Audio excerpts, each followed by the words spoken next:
Hello everyone and welcome to the 2014 ABT Fall Nationals. It's the scratch portion and I'm Mike Flanagan. It's the finals tonight. I've been bringing you coverage the last 3 days with Tim Mack and Randy Peterson, but tonight is a very special night because I am here with two of my favorite all-time lady professional bowlers. I am here with Leanne Hulsenberg and Liz Johnson. Guys, it's so cool to be bringing the action with you guys. It's fun. Yeah, it's a lot of fun. It's going to be exciting. It's going to be so cool. And Liz just made a show at the PBA World Series of Bowling in this building. She broke it in some of the first games, and you're going to get to see that on December 14th on ESPN. But Leanne, I know you've been walking around and you've been talking to all the different bowlers and getting some background on these 8 bowlers that have qualified for this $10,000 first prize. It's an 8-game round-robin match play, 30 bonus pins. All pins are dropped coming in. What are the players kind of feeling like down there? I think you got a little mixed bag down there. There's some guys who are like, it's no big deal. I do this every weekend. 16-year-old Austin's like, this is a very big deal. So I think you got a little bit of everything out there. And Liz, are there any bowlers, I know you've been walking around, are there any bowlers that you see that really stand out to you tonight? I've bowled against a couple of guys. Vernon Peterson over the years. Jimmy Cook, I've bowled against him several times this year. I watched, was it Robert? Yeah, Robertson. Robert Robertson. I watched him the last couple of days. He can really throw the ball. He had a good couple of days. And Eddie Van Daneker, he former PBA pro, so we got some great bowlers out there. Van Daneker bowled the World Series of Bowling and just missed the World Championship show. He finished ninth. Ninth, I believe. Yeah, you're right. Yep. Leanne, she's got the stats. I don't know if you guys can see this or not, but she's got all her cards right here. I'm doing my homework. So she's ready to go. We're going to take you out to the lanes now as practice is just finishing up. We've got 2 different cameras set up for you. We should be able to cover all the competition tonight. We're going to take a look at lanes 35 through 38 to get started. And who's this young man, Leanne, here with his bowling ball that we see right in front of lane 36? Steve Bad. He's been hanging out with us on our matchmaker pairs all week. We've gotten to know him. I actually knew him. He reminded me that I met him a long time ago back in Oklahoma, and is a very nice man. And he's told me that he, and I'm not just saying this, but he told me he's had the best year of bowling since he started throwing Storm and Rotogrip.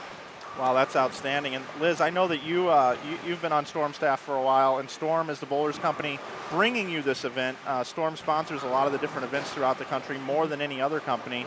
Yep. What's it like having that full arsenal at your disposal?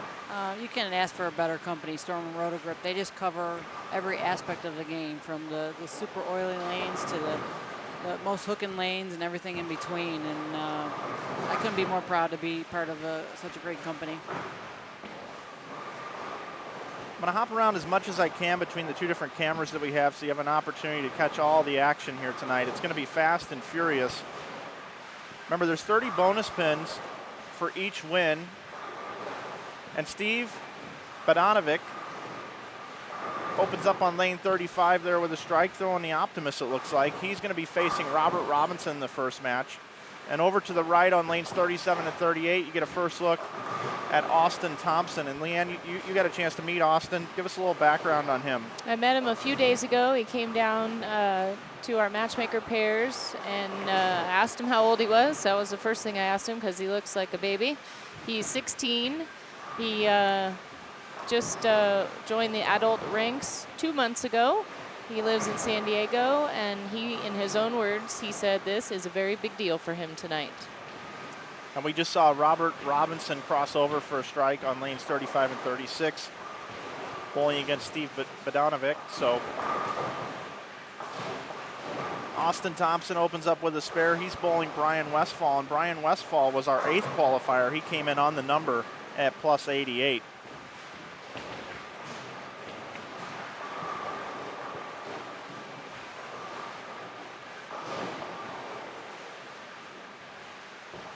I want to welcome everybody into the chat. Pavic here says, that is no joke about bads. See the Bowler's Journal results for Exhibit A. Evidently, he had a great Bowler's Journal. Yeah, he led the Bowler's Journal tournament in Reno for a couple months, and he finished 2nd. take you over to our left two pairs, 31 and 32 and 33 and 34. You get a look at Steven Villanueva, who led his squad on Friday. See the lone lefty in the field? We got one. I believe he is. Yep, one lefty. Yeah.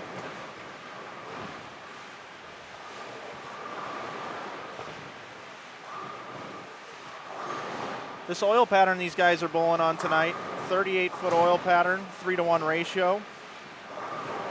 Took about even on each squad to cash. It was a 1-6 cash ratio. They had just over 35 bowlers on the very first qualifying squad, which was on Thursday, and a lot of folks got into town on Friday. They had a full squad of 90 bowlers. They couldn't take any more, and then, of course, today they had 90 more, and they turned people away. Vern Peterson wearing the number 13. Liz, do you have any idea what the 13 is about? I do not. Knowing Vern, he's got something he's all special about the about luck it. factor, I guess. I don't know. Does he always wear number 13?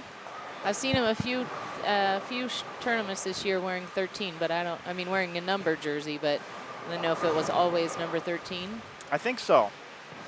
Probably because it's the most unluckiest number, and he just thought, I'll just give this a shot. People either love that number or they hate that number. I don't know. Maybe I'll follow him around this evening and see if he goes and plays roulette. See if he bets on the 13. Badovanak starting out with a turkey. He seemed pretty poised for this event. He looked ready. He's calm and cool. He's a very mellow guy, and he's done a lot of bowling. He bowled all 3 squads of the scratch, I believe. And then he's bowled a few of the regular event here.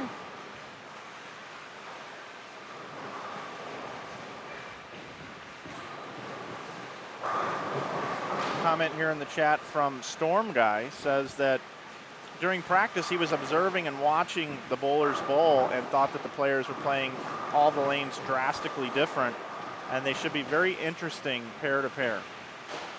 Well, you got a bunch of different styles out there. So Steve, I talked to him for a brief moment. He said the lanes are hooking more each day, which would make sense, right, Liz? If they strip and re-oil, they usually start to hook more. Yeah, I think as they go on, they probably start to hook more in the front, I believe, and probably maybe tighten down the lane.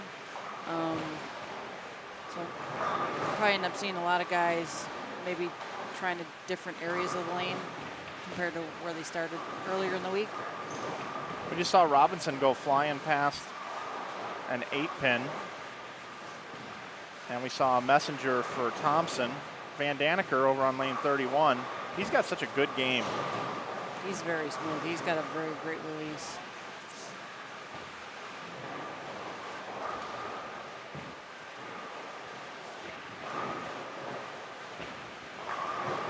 So Vern Peterson, spare, double, 4-pin. He looks pretty lined in. I like his look so far to start the day.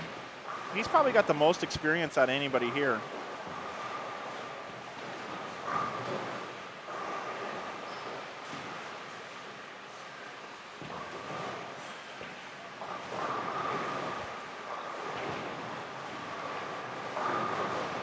If you're watching on the East Coast, it's just after midnight. Liz, you're from Buffalo, New York. I am, but I've been on the West Coast for a month.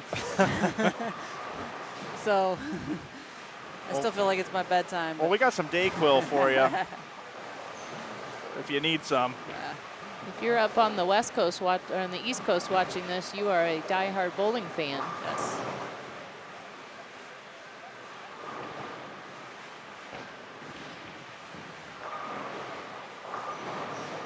I think it's really cool that we're going to be giving away $10,000 to the winner tonight. This is the first year for this tournament, correct? It is, first time, and you know, Myron and his crew here at the ABT, they're known for handicap events, and to have this scratch event just goes to show that he wants to try to offer something for all the bowlers. And we'll go over to the prize fund here. Tonight, the winner will receive $10,000, second $5,000, third $2,500, $2,000 for fourth, followed by $1,750, $1,500, $1,250, and the eighth place finisher will receive $1,000, and that was on a $250 entry fee to enter this tournament. I think they had 216 entries, 200 somewhere around there. So they paid 40, about 40 people got their money back. Actually, they made money. But I believe he told me $500 was the last cash. So you double your money, 40 of them. But tonight's just the precursor for the big tournament tomorrow. That's right. Tomorrow we have the ABT handicap division, $100,000 first prize. Liz, I heard a rumor that you were thinking about dropping your PBA card just so you could have bowled that tournament. Is that true? That's a rumor, I believe. Okay, all right, okay. Liz needs to stick to what she's doing, and she's doing it good. Thanks, Leanne. Having fun so far. Just trying to get you guys in trouble up here, that's all.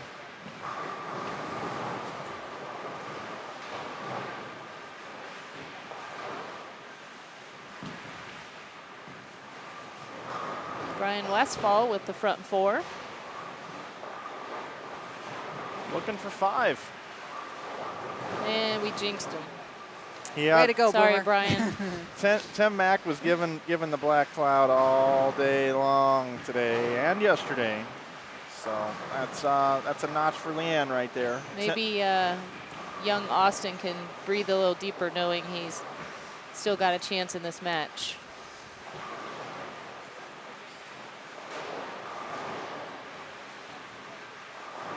Now you both competed on the ladies professional tour for a long time. How important is it to win matches? We'll start with you, Liz, in a format like this. Oh, we almost picked up the big 4. Wow. 3 out of 4. Bounced it over. Sorry, I didn't mean to interrupt. No. I mean, that's where you pick up a lot of your pins is through your bonus pins.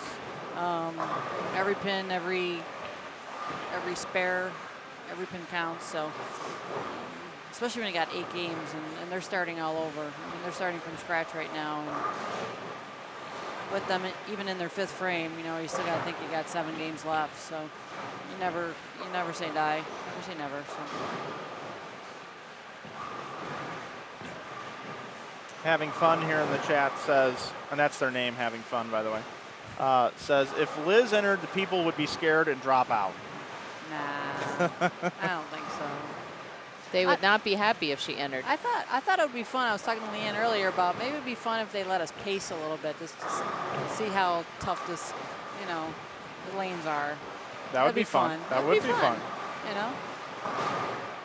I've been watching the ball reaction, and I think this would be a good pattern for the USBC Open Championships when it comes into this building in 2017, 2019, 2021, and 2023, as you can see on the masking units. This place has a full schedule in the coming years of lots of tournaments. A lot of good stuff.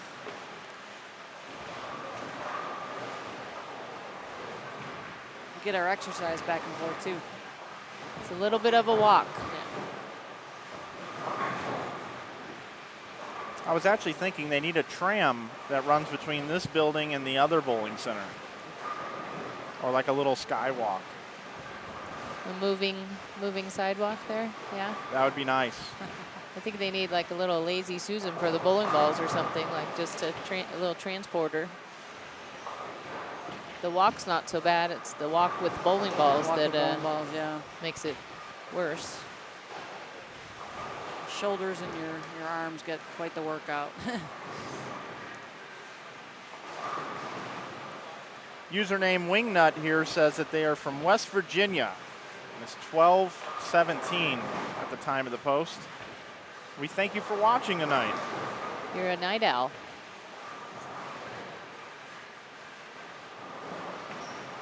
So Eddie Van Daneker, triple, 9-spare strike, looking for a double. Gets it. Van Daneker's got to be your favorite coming into this. I think he's got the most experience. He probably bowls as much, if not more, than probably any of these guys. He's a regional member. He just came off of the World Series and just won a regional not too long ago in San Jose, a doubles tournament with Zeke Bate. Always in the hunt in the Western region regionals.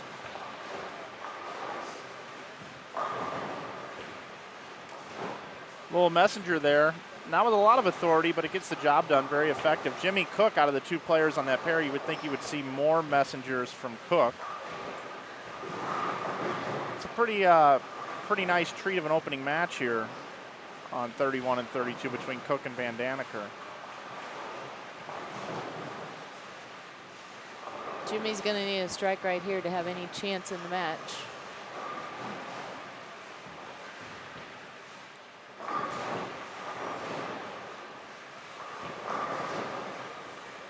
He hit the 1-3 and leaves a 6-10. Of course, it was a high hit, but a lot of entry angle causes a lot of odd hits like that.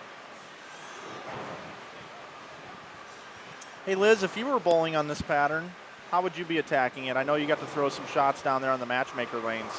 Well, I had a couple good shots playing 4, 5, 6, but you had to be super perfect, and that was earlier in the week, and it seemed like probably the better shots were a little deeper, playing like 15, 16 to start, and then just kind of migrating left or inside of that. But it seems like a lot of the guys are starting a little further right, maybe like right up 8, 9, 10. So it could have changed a little bit more as the week went on, as you get a lot more play in strip and rail. If you're just joining us, you're watching game number 1 of the 2014 ABT Fall Nationals. It's Scratch Finals here tonight. Mike Flanagan with Leanne Hulsenberg and Liz Johnson up here in the booth. And we just got done talking to Liz about how she would attack the pattern. And talk about 2 completely different styles up here in the booth between Leanne and Liz. Leanne, how would you attack this pattern? Well, I'm going to guess after watching and being down on the matchmaker with a bunch of the guys, I thought the right thing to do was to play about 7, 8, 9. But again, as the week went on, I can see myself moving very deep, something a little stronger on the back end, going around it a little more.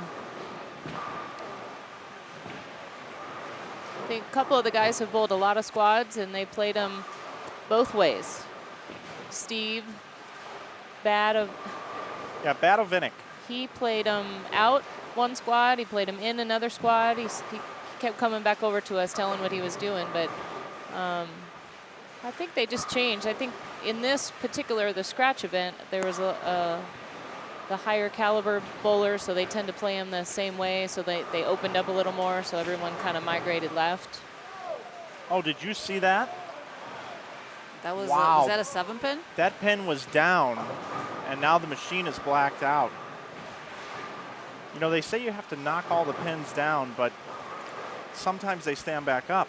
Very rare. Yeah. Wow.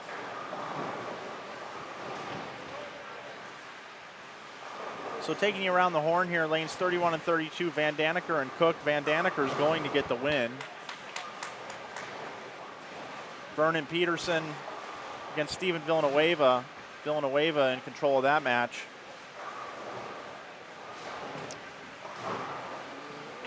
Steve Badovinick is in a good match right now with Robert Robertson. Badovinick with a slight advantage. Brian Westfall just open to make the match interesting here against Austin Thompson. Villanueva on 3 in a row, bidding for either the 4-bagger or the ham bone, depending on which way you like it, and he does get it. Liz, were you a ham bone fan? Not so much. Okay. She is if she's throwing them. Oh, right, Yeah. right.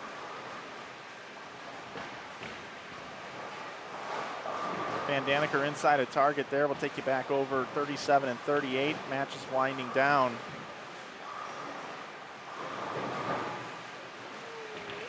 Wow. Almost a 7-10 for Brian Westfall. And I thought the 10 was going to fall, but it was a 7 that fell. Fortunate just to leave the 10.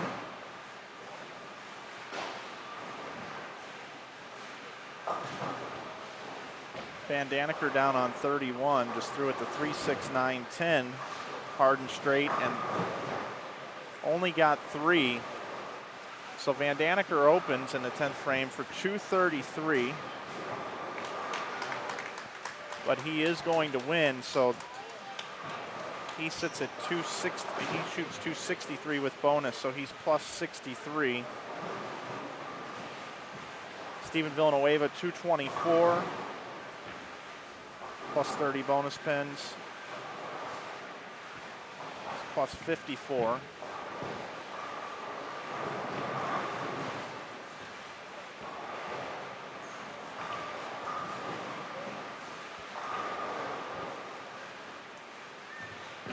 We're up here also keeping track of scores up here in the booth. These things are going to move quickly, and stories will develop. Game number 1 of 8 games here tonight. I talked to Mike Monyak about the scoring, and he told me that the scoring system will automatically add the 30 pins, so it should keep us up to date. Nice. So hopefully that's true, and things work out, and we can let everyone know the standings.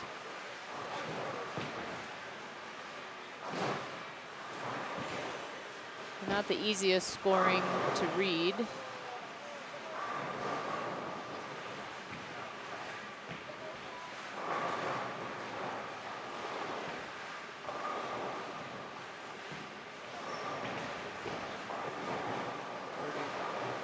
Jimmy Cooks has got kind of a squirrely ball reaction right now. He bowls 181. Van Daniker 233 over Cooks 181. Vernon Peterson can still bowl 193 if he fills it up here in the 10th frame. Villanueva already with the win with 224. So it's 192 for Vern. Last 2 matches here right in front of you on your screen. And Austin Thompson, big miss in the 10th frame, 165. Not the start he was looking for. And Leanne, you said he was kind of a young guy, and this is one of his biggest moments ever, huh? He said it was. He was pretty nervous. He's got a nice little cheering section. He's got his mom and his aunt and his sister are here. And I think he's got a little buddy of his that he knows that bowled the tournament as well. He's here. So I'm guessing that's going to be his bad game, and he's going to get better. He probably had a little bit of nerves. Brian Westfall's got to be happy because he did not finish very strong in qualifying and barely made it into this. So for him to draw Thompson in the first match, these are probably the 2 most nervous guys out there. Do you guys remember the first time you ever bowled on TV and what that felt like? Yeah, I was pretty nervous. It was against Anne-Marie Dugan, my very first show ever. Did you win that match? I lost the match, but it was a lot of fun. It was pretty exciting. But, I'm so old I don't remember who I bowled my first match on TV.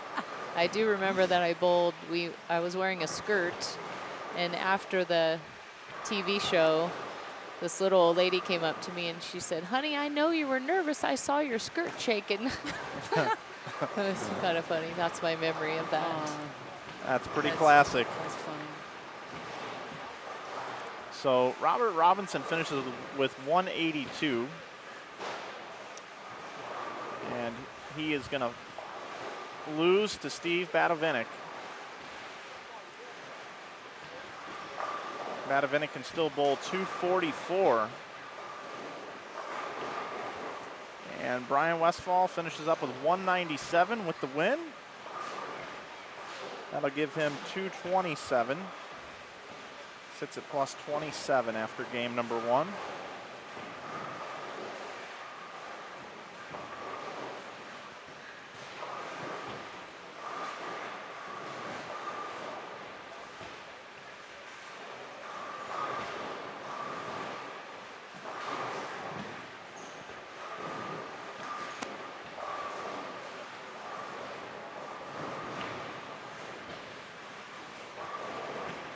So looks like they don't get to bowl their next game until everybody's completed and everything goes black, and then it comes right back up. So that's good to know.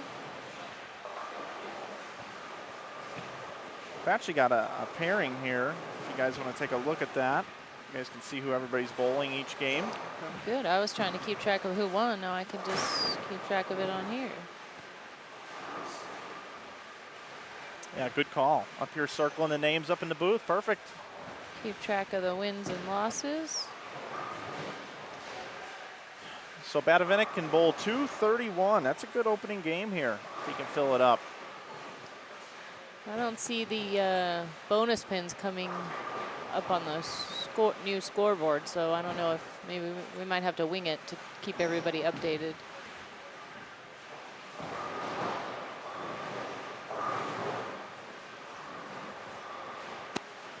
Okay, Actually, 230.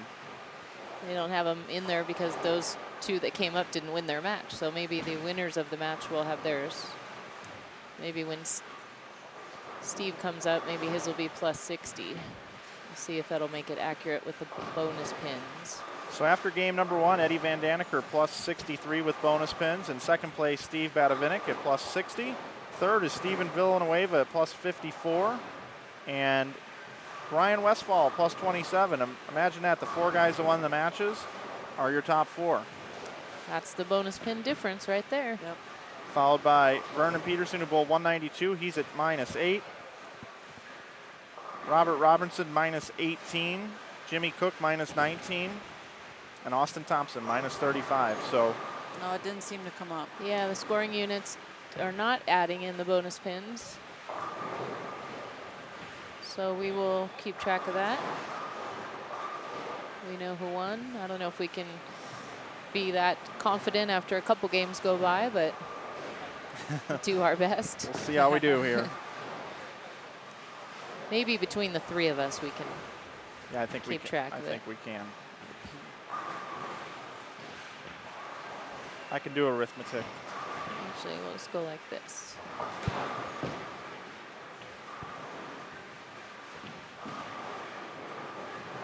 Is that Common Core? Don't make fun of me, Liz. I'm not making fun of you. Want to say hello to everybody that's watching and all of you that are in the chat currently.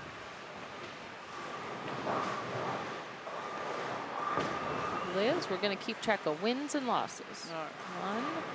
1, 2, 3, 4. It's been a while since we had to do this. We know how to keep score. We can do it. Of course.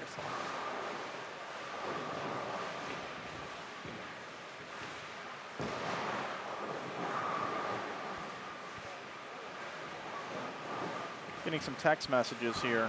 Got one from From all of your fans. I know who. That makes perfect sense now. I just got a text from who Storm Guy is. Jim Callahan in the chat. Oh no, that's trouble right there. Just Jim. I just revealed his identity. He's not going to like you for that. Now I know where the Brad Miller comment came from. I will tell you this right now. Jim Callahan is so jealous of my relationship with Liz Johnson, it's not even funny. Hey, he just spent the last week with Liz in Phoenix. I know. I did a bunch of matchmakers. They with were Jim. working hard down But there. from what I understand, she wouldn't stop talking about me. Jimmy, we love you, buddy. Oh, man. Game number 2, 2014 ABT Fall National Scratch Finals. Leanne Hulsenberg, Liz Johnson, and just me, Mike Flanagan, here in the booth, bringing you these 8 games of round-robin match play. We'll keep you updated on the standings as we go, as best as we can.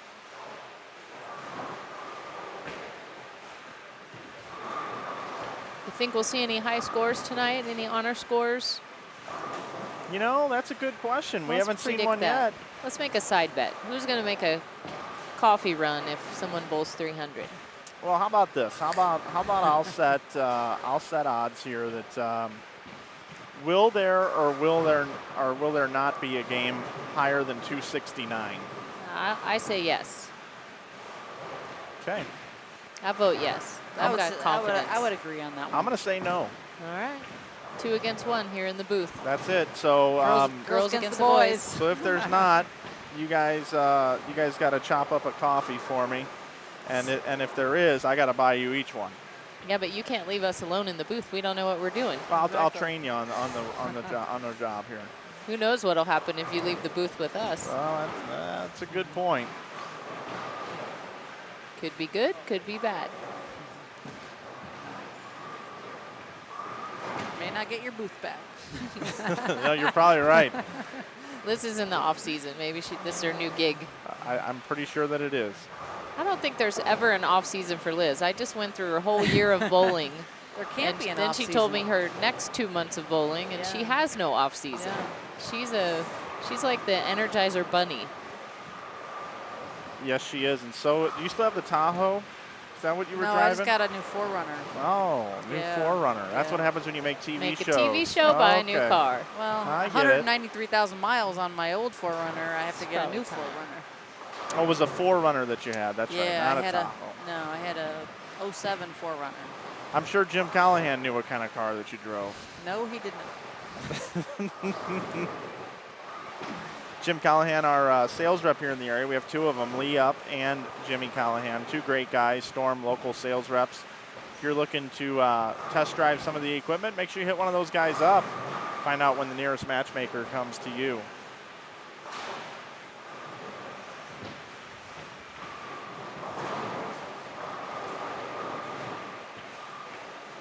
Yeah, Austin bowling on this big stage here. You can tell it's getting to him. He's not able to post shots. He needs to calm down and collect himself a little bit. There's a lot of bowling left here. I see a Hall of Famer in the house over there. Wendy McPherson. Wendy McPherson in the house. Wendy Mack. She's a good friend of the Van Danekers, so she's actually, I think the Van Danekers are staying at Wendy's house. So she came to root him on. I was really happy to see Wendy bowl well at the All-Star, I believe it was. She bowled really good in Rockford, yep. From one old lady to another, I was rooting for her. No offense, Liz. You got to Of stop course with not. this old lady stuff. 40 is the new 20. It is. I don't know if you At knew least, that or at not. least 25. At least 25. I figure by the time we all get old enough, and I know I'm a little bit younger than the two of you, but not by as much as you would think. I think they're going to invent a pill or something that just makes you age, not age anymore. It's going to happen.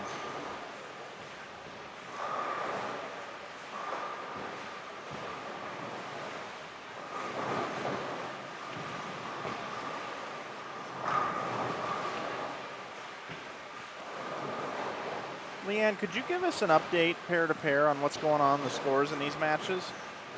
Jimmy Cook and Vernon. Vernon open in the first frame. He's got open, strike, spare, double. Jimmy Cook, strike, spare, double. Eddie Van Daneker, strike, spare, 3-6-10. Steven Villanueva, Eddie's bowling against Steven. Steven has yet to strike. 3-8 counts, 2 spares. Brian Westfall, double, 9 spare. Jimmy Cook looks very lined up this match. They did update the plus and minus too, by the way. Oh, they added, yep, good. I think the closest match right now would be Brian Westfall and Steve Badovinick.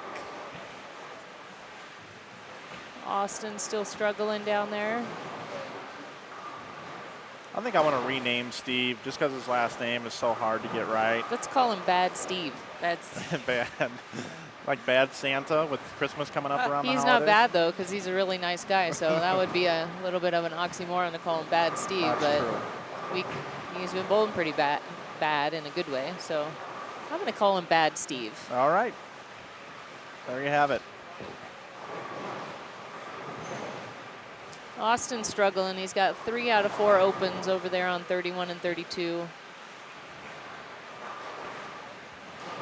Looks like he's going to give Robert Robinson his first win unless he can turn things around.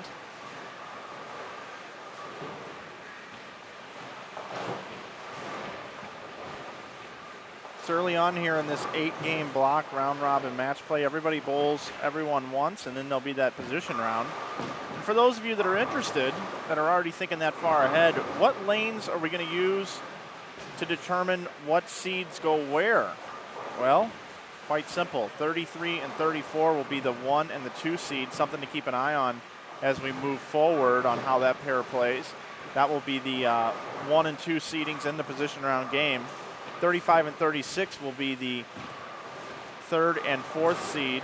37 and 8 will be the 5th and 6th seed, and 31 and 32 will be the 7 and 8 match, the end pair. And there's no step ladder, right? It's position round determines, that's it. Correct, and Okay. I was informed, both of you, I hope that you did bring some caffeine up here. If there is a tie for that after the last position round game, it'll be a 1-game roll-off. The midnight roll off. And I would not rule that out. That's why every pin counts in something like this. Well, I know the players probably don't want that because 2 or 3 of them are going to go and bowl the last squad. They want it to be done by 11:30. They want to bowl the last ABT squad tonight. The die-hard bowlers we have here.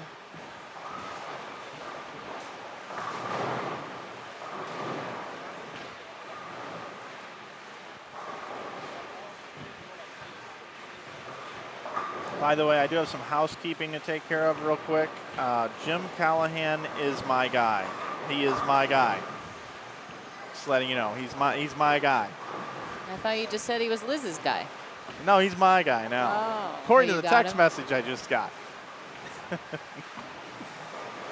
Oh, man. Turning on me now. Hey, Jimmy, they got a hot dog stand up here now, buddy, by the way. I will never forget when I was working with Extra Frame, and first time I met Jimmy, he brought me a hot dog from the hot dog stand downstairs out of the sports book. It's not so far of a walk now, Jimmy.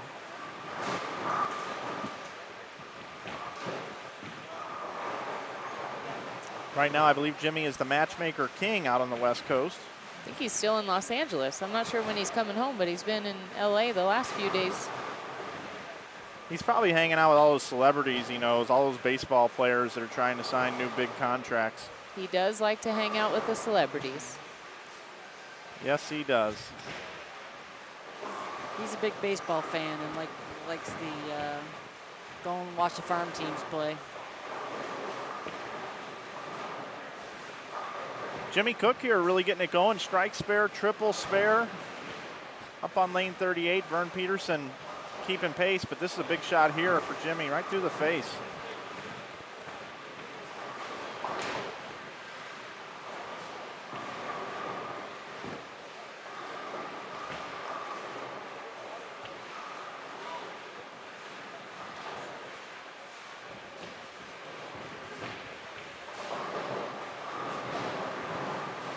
Just a little bit over halfway through game number 2 of this 8-game block. Mike Flanagan, Leanne Hulsenberg, and Liz Johnson bringing you the action here from the South Point Plaza here for the 2014 ABT Fall Nationals, brought to you by Storm, the Bowlers Company.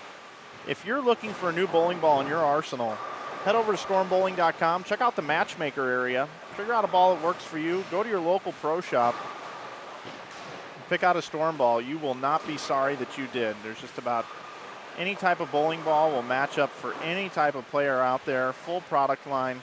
Check it out over at stormbowling.com.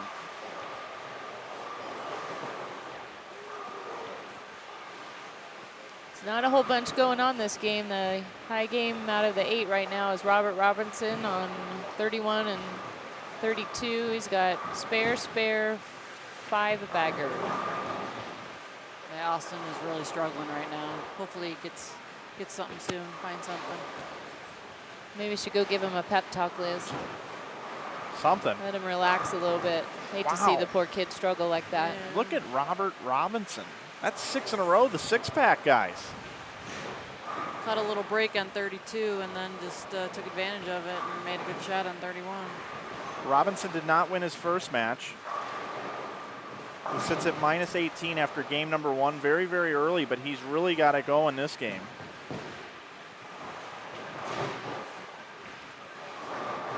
What's the backstory on Robinson, Leanne? What do you got on your note card there? He is from the great state of California, Antioch, California, which is where my very best friend Kim Terrell Kearney used to live. He is a member of the U.S. Army. He hasn't bowled very much this year because he has been deployed. Wow, well, how about that? That's my little known fact about Robert Robinson. He also made the semifinals, so he'll be bowling tomorrow in the big $100,000 grand prize ABT tomorrow. Maybe he's just getting warmed up tonight. Yeah, maybe he can win today and then come back tomorrow with the follow-up version. The clean sweep. Somebody needs to be following him, guarding him home. Make sure he gets home with all that money. I met Robert in Germany. I bowled the Euro Challenge this year in Munich and crossed with him a couple times. He's a really nice guy, great bowler. You're kidding me. Yeah. Wow. Yeah, well, I was over here earlier in the week on the matchmaker, and I knew him from somewhere, and yeah, we met in Germany. And He's a good guy. together. Yeah, he is a good guy. Very friendly. Randy Peterson was giving him a few lessons this week, working on his swing.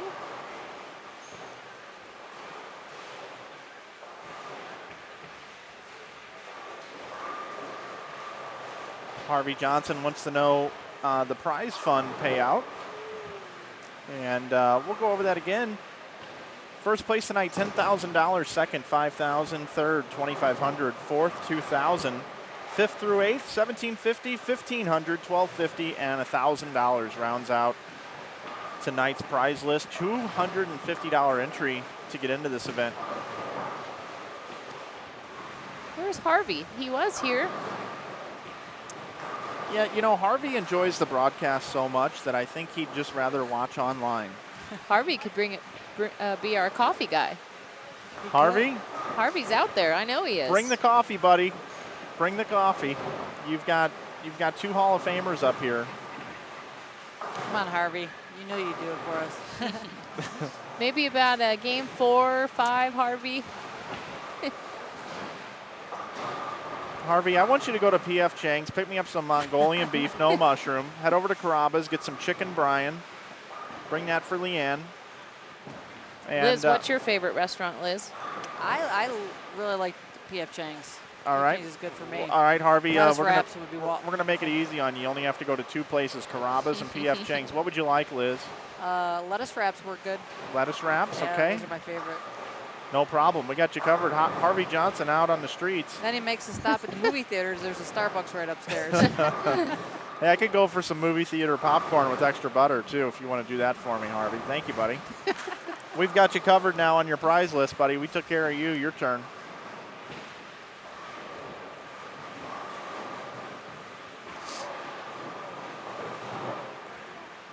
I'll tell you what, I'm watching Eddie Van Daneker's ball reaction along with Jimmy Cook and some of these other guys. It is tough to get the ball to corner down lane from a spot. I'm seeing two pins, 2 8-10s, two 10s. And out of camera range, as we've been focusing on this right match here, Robert Robinson in the 10th frame, 8 out. Completely missed, 10th. Yeah, completely missed it. Missed I believe it was a 6-10. Yeah, Right. might have been a 3-6 even, but completely missed it altogether.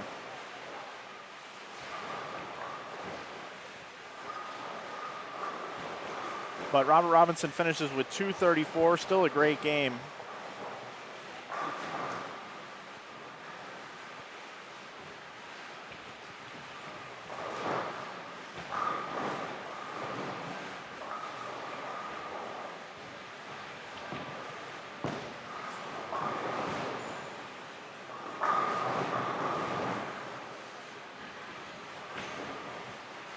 Jimmy Cook, 211.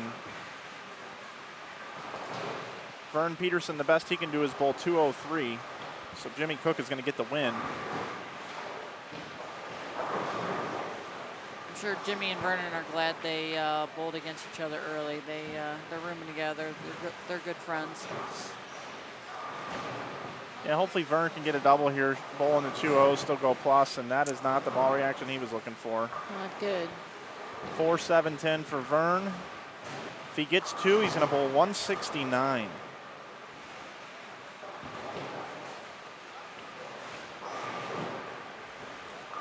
You're watching the end of game 2 of this 8-game round-robin match play. 30 bonus pins for each win. Mike Flanagan, Liz Johnson, and the stunning Leanne Hulsenberg up here in the booth with you.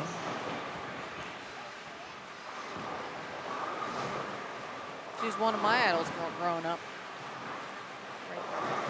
Gee, thanks, Liz. It's true.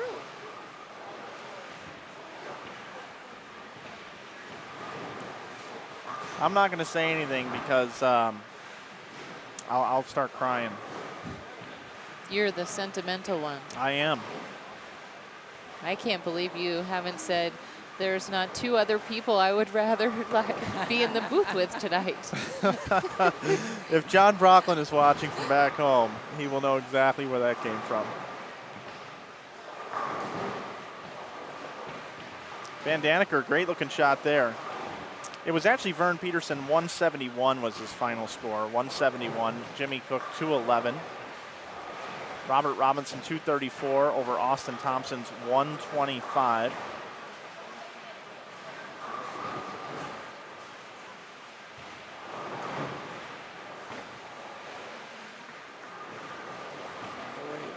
Steven Villanueva cruising over Eddie Van Daneker right now. Van Daneker up in the 10th frame.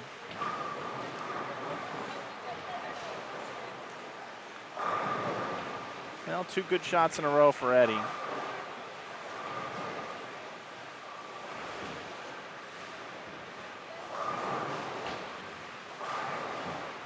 Westfall in the 9th. Oh, big 4. Now, he almost picked this up in the first match, and we took it off the camera, so we've got to make sure that we give him the opportunity to pick this for everyone at home.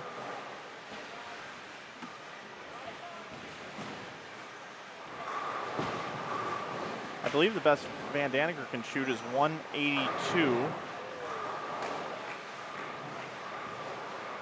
Yep, 182 is the best he can finish with.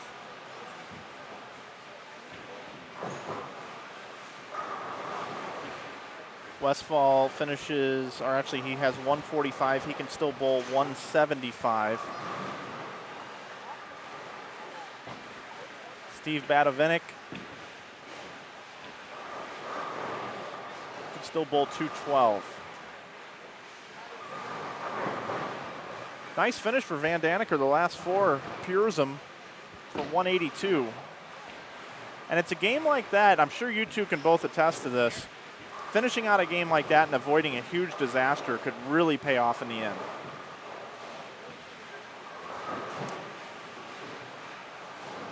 Because he was staring at 150.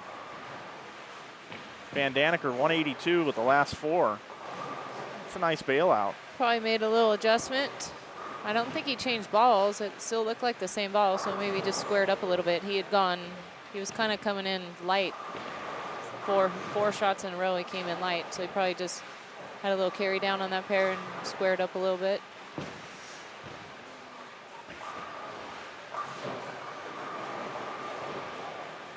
Steve opened in the 9th. 58. He's going to need a mark to shut out Brian Westfall. Yeah, he can still shoot 188, I believe. Yeah.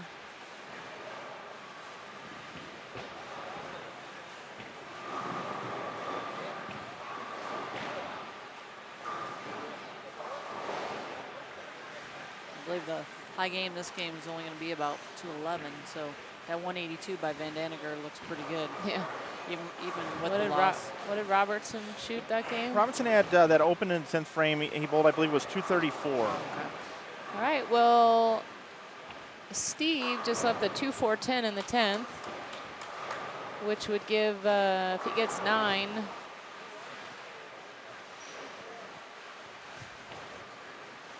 Brian Westfall still has a chance to win the match, if I'm seeing that correctly. Brian Westfall can punch out for 175. Yes. Yep.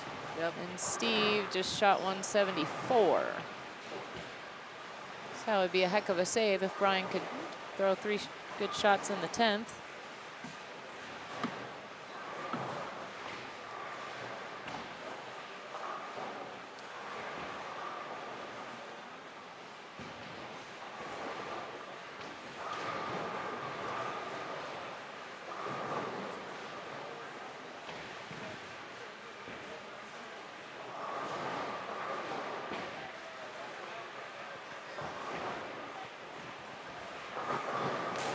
the first one. He's gaining some confidence here because, you know, he the first match he bowled Austin Thompson, and Austin didn't bowl very well, and he got the win, 30 bonus, really important. And now for him to go up there and get a strike here, if he could get another strike here, he's gonna be rolling. He's gonna be weathering the storm. Not bowling terrific, but getting her done.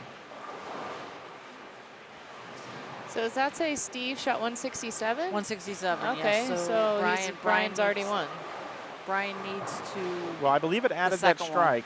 Yeah, I believe it added that strike. He still needs a second He needs one. a second one, yes. Getting Needs used this to one. the scoring unit. Great. Oh, man. Solid 8. That was a solid 8. That was a great shot. Wow. And that's going to put him at 165, and he's going to lose by 2 with the solid 8. So Steve went open to give him a chance, and then Brian throws 2 great shots and still can't get the win. Wow, he couldn't have thrown that any better.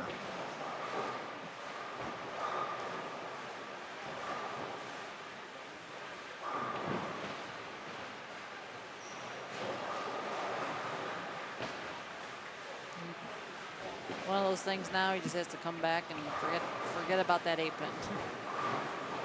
All right, guys, I'm gonna be right back. I'm gonna go get a couple of scores real quick. I figured out a scoring system for myself. I'll be right back. If you want to switch cameras, click that. I'm not touching it. I'm not either. And then that button. If you get advantageous.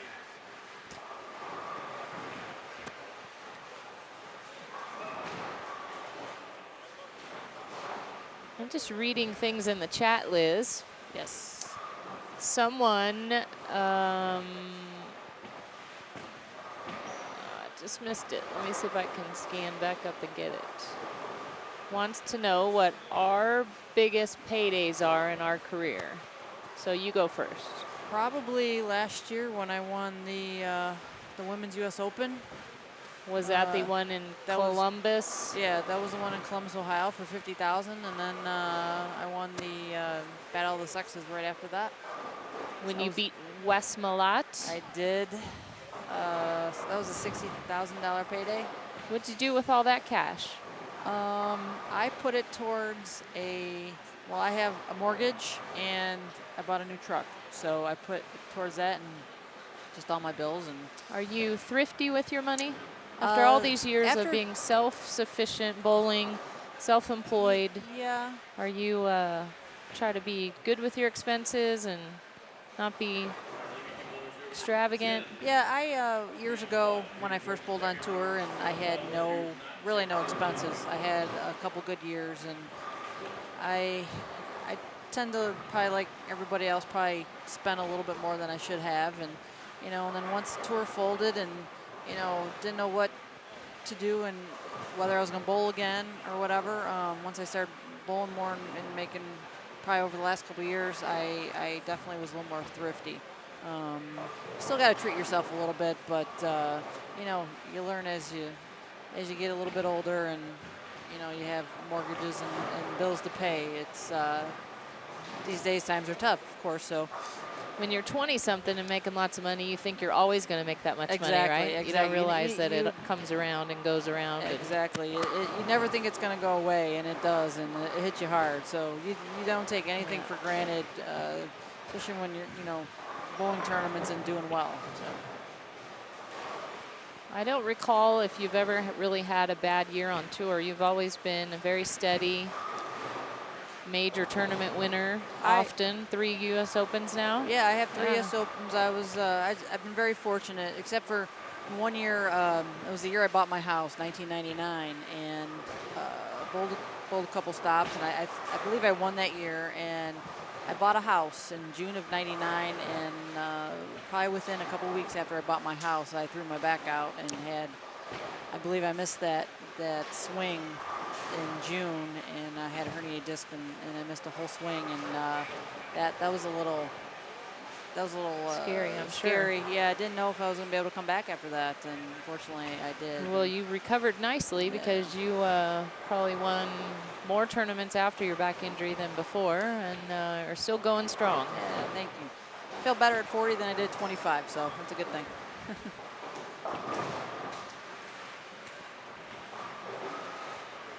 Do you guys have? Could you guys tabulate standings after each game for me? Yeah, I'm trying to keep track of wins and losses, but I easily can add up. Like right now, Villanueva's plus 84. Badovinic is plus 57. Are they? Does this have the 30 pins in there? Well, I can figure that one out really quick for you. Villanueva Steve, would be 97. 24 over plus 60. So it'd be 84. Yes, it's in there. Okay. So right now the leader is Steven Villanueva plus 84. Second place, Bad Steve plus 57. Third place, Robert Robinson plus 46. Fourth place, Eddie Van Daniker plus 45. And those two guys are bowling each other right now. So it's still really close. Steven Villanueva has 2 wins, and Steve has 2 wins. They're bowling each other. So right now the top 4 is bowling each other. First and second, and third and fourth are bowling a early position round right now. So the standings will definitely change after this game. Perfect.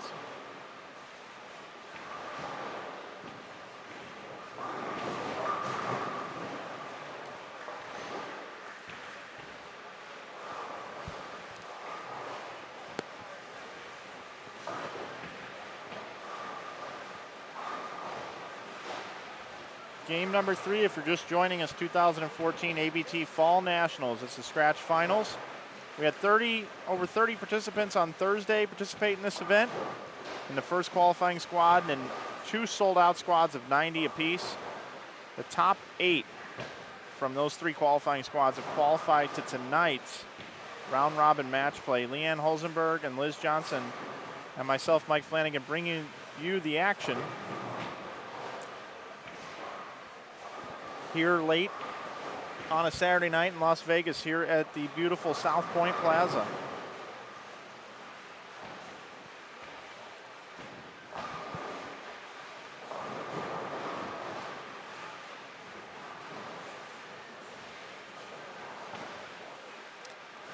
So Steve has gone open on 31 and 32 and has decided to throw it a little straighter.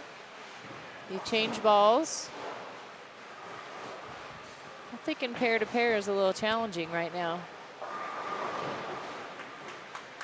Yeah, and they alluded to this in the chat earlier that the way that they broke them down during practice was all over the place.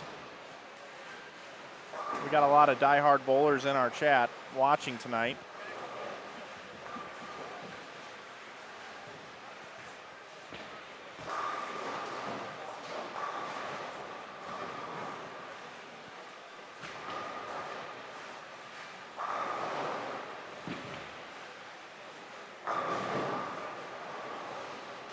Looks like Austin Thompson changed balls. Threw 2 good shots in a row. 10-pin didn't go down on that shot, but much better start for him this game.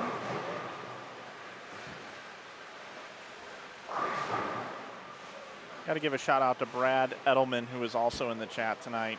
A great friend Hey, of Brad. all of ours. Hi, Brad. He was here earlier today. And always a big fan of cross-promoting events, and Myron and Brad are 2 of the best tournament guys out there. So just really, really great to see Brad here earlier today.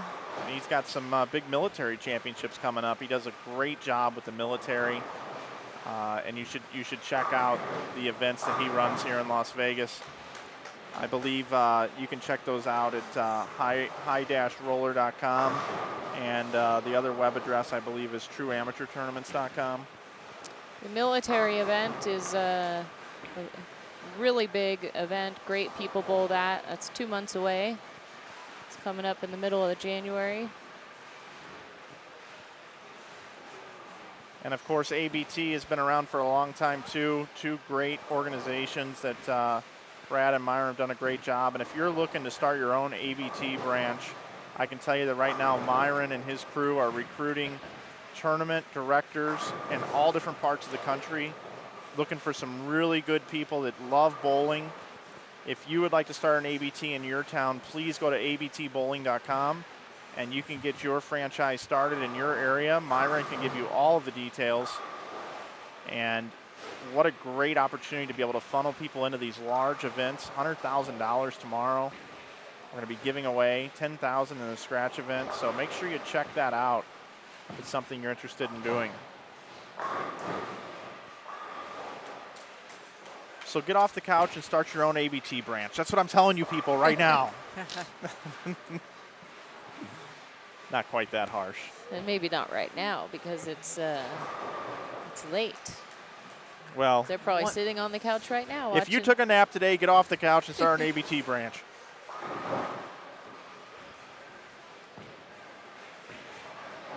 We got to keep growing this thing. We got to keep growing bowling. That's right. So you guys can take a break. You're the only two growing bowling in the whole United States. We need more people to do it. Vernon Peterson with the turkey. It's a good match right now between him and Brian Westfall. Brian Westfall double, spare, double. Vernon spare, strike, spare, turkey. Good close one.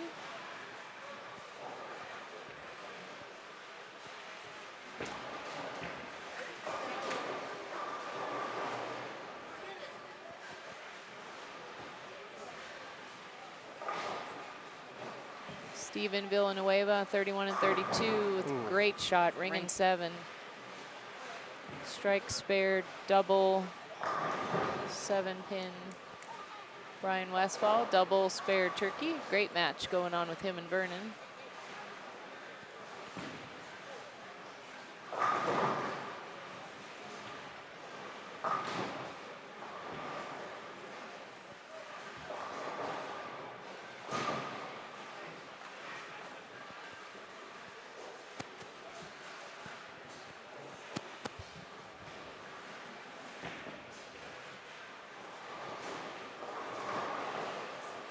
Westfall double, 9 spare, triple, bidding for the ham bone. The ham bone right here.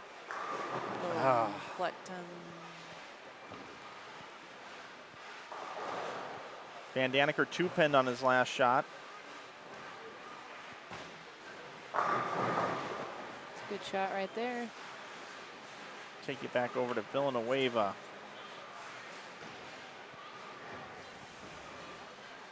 Villanueva's throwing some surface on the left side. Yeah, he is. Guess he thinks he can just do whatever he wants over there when there's no other lefties. Yeah, maybe he's creating his own area for later. Maybe he's thinking about that position round game. And there's a big miscue by Westfall, missing the 10.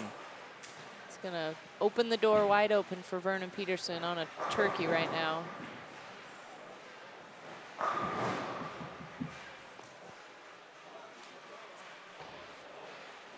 I'm guessing Vernon's going to take good advantage of that. Looked a little slow.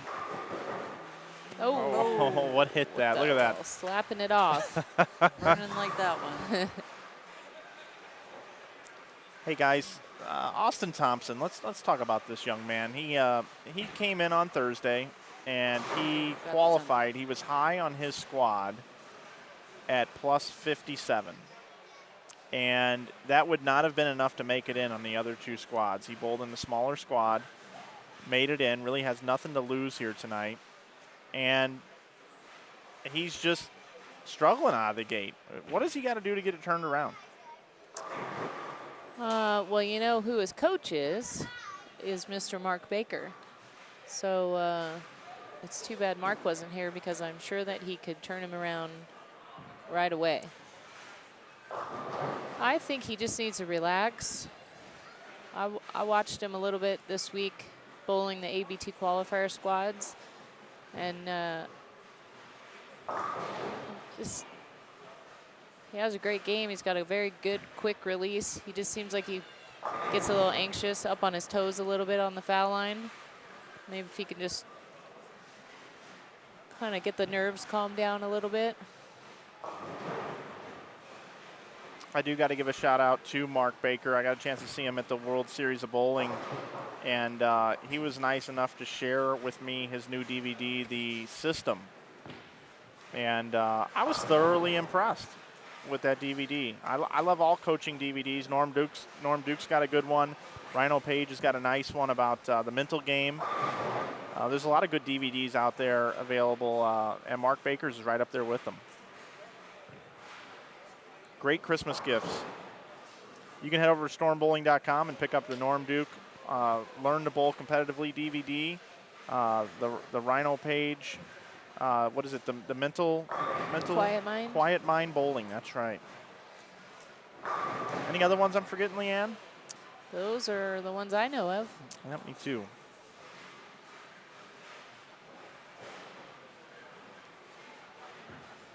Is your boy Belmo making a DVD on how to two-handed bowling? He should. I thought he was doing something with that. Don't say my boy Belmo, because Callahan will get upset in the chat. He'll say, I thought Belmo was my guy. Well, you know, he's all of our guy. We haven't mentioned this in a while. They're bowling on a 38-foot pattern, 3-to-1 ratio. 38 feet in length. It doesn't look easy, that's for sure. I'm not so sure I'd want to be out there bowling on it. No, they look really tough, especially pair to pair. And the voices you hear are Liz Johnson and Leanne Hulsenberg. And I'm Mike Flanagan here, bringing you the action. Game number 3 finishing up.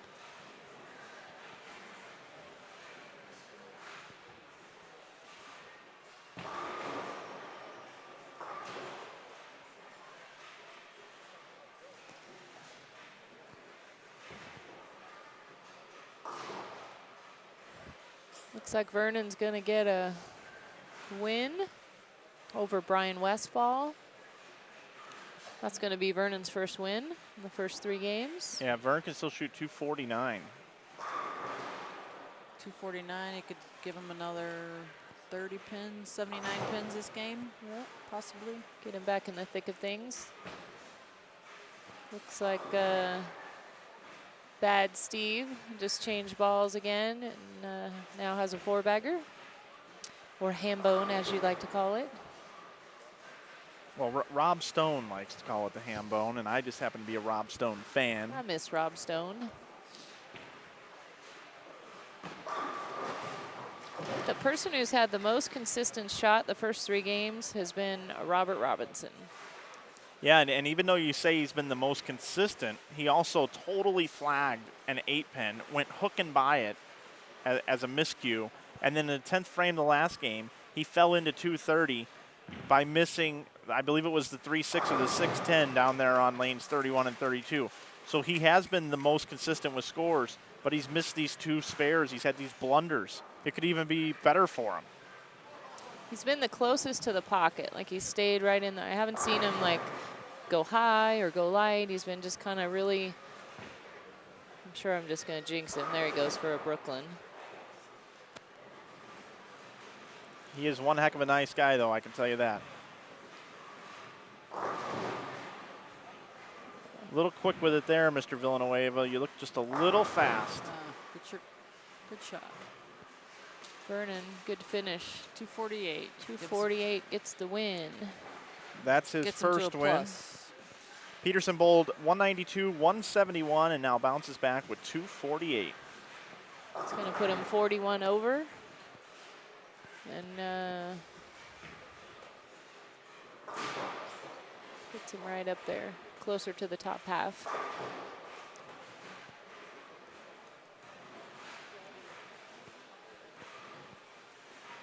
The 2 Steves are in a close match on 31 and 32. Wow, did you see that ball just do nothing at the break point? Wiggled right through the pins. A nice 2-7-10. Now it is the 2-7-10, and Liz Johnson, I got to take you back to Yes. this.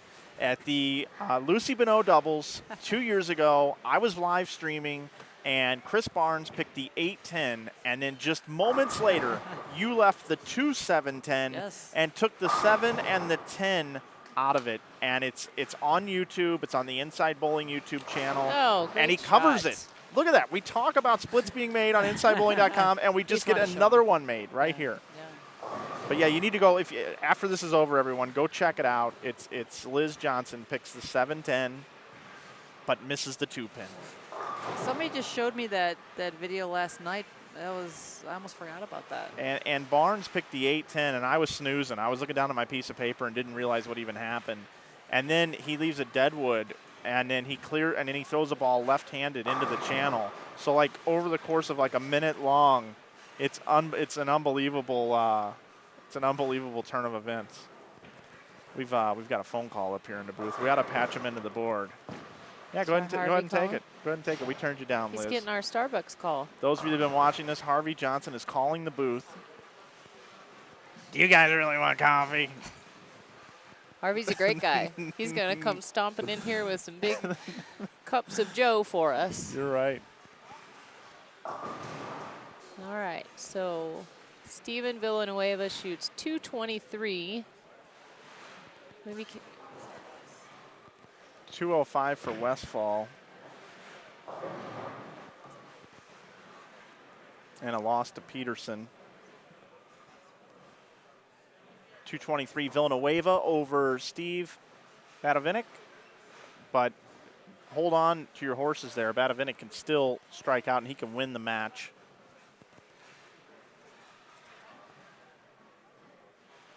Take you over to Van Daneker.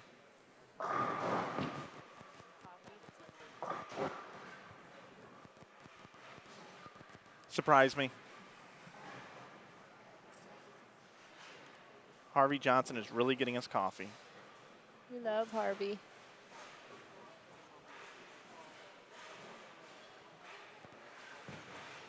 Batovinik, bucket. Robert Robinson wins with 214 over Eddie Van Daneker's 190.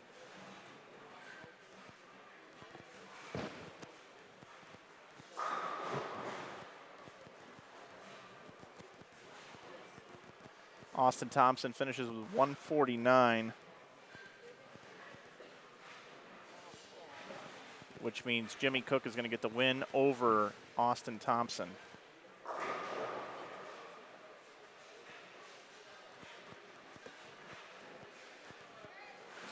Jimmy Cook can still bowl 214. And an open into 10th for Batovinik. He bowls 200, and that's going to be his first loss of the day.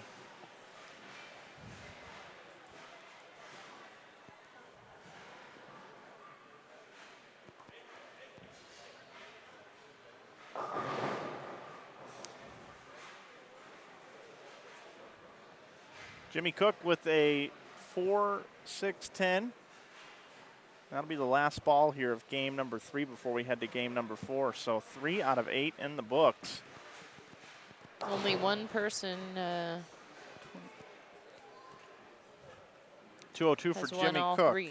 Steven Villanueva, 3-0. Yeah, we'll go over the scores here real quick. Jimmy Cook, 181 and a loss, 211 and 202. He won both of those matches. Eddie Van Daneker, 233 and a win, and 182 and 190 in losses.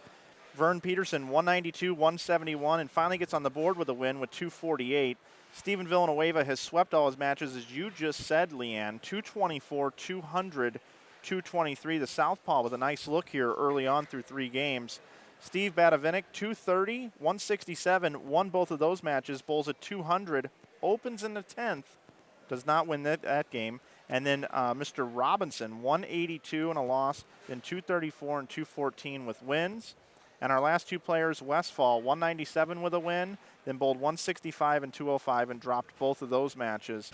And, of course, our man, Mr. Austin Thompson, who is the youngest person in the field and feeling it a little bit of nerves getting to him, not bowling so well. He has not won a match yet, bowling games of 165, 125, and 149. And that's your recap after 3 games. The bowlers are getting set, moving around here. I'm just going to bring it back into the booth real quick.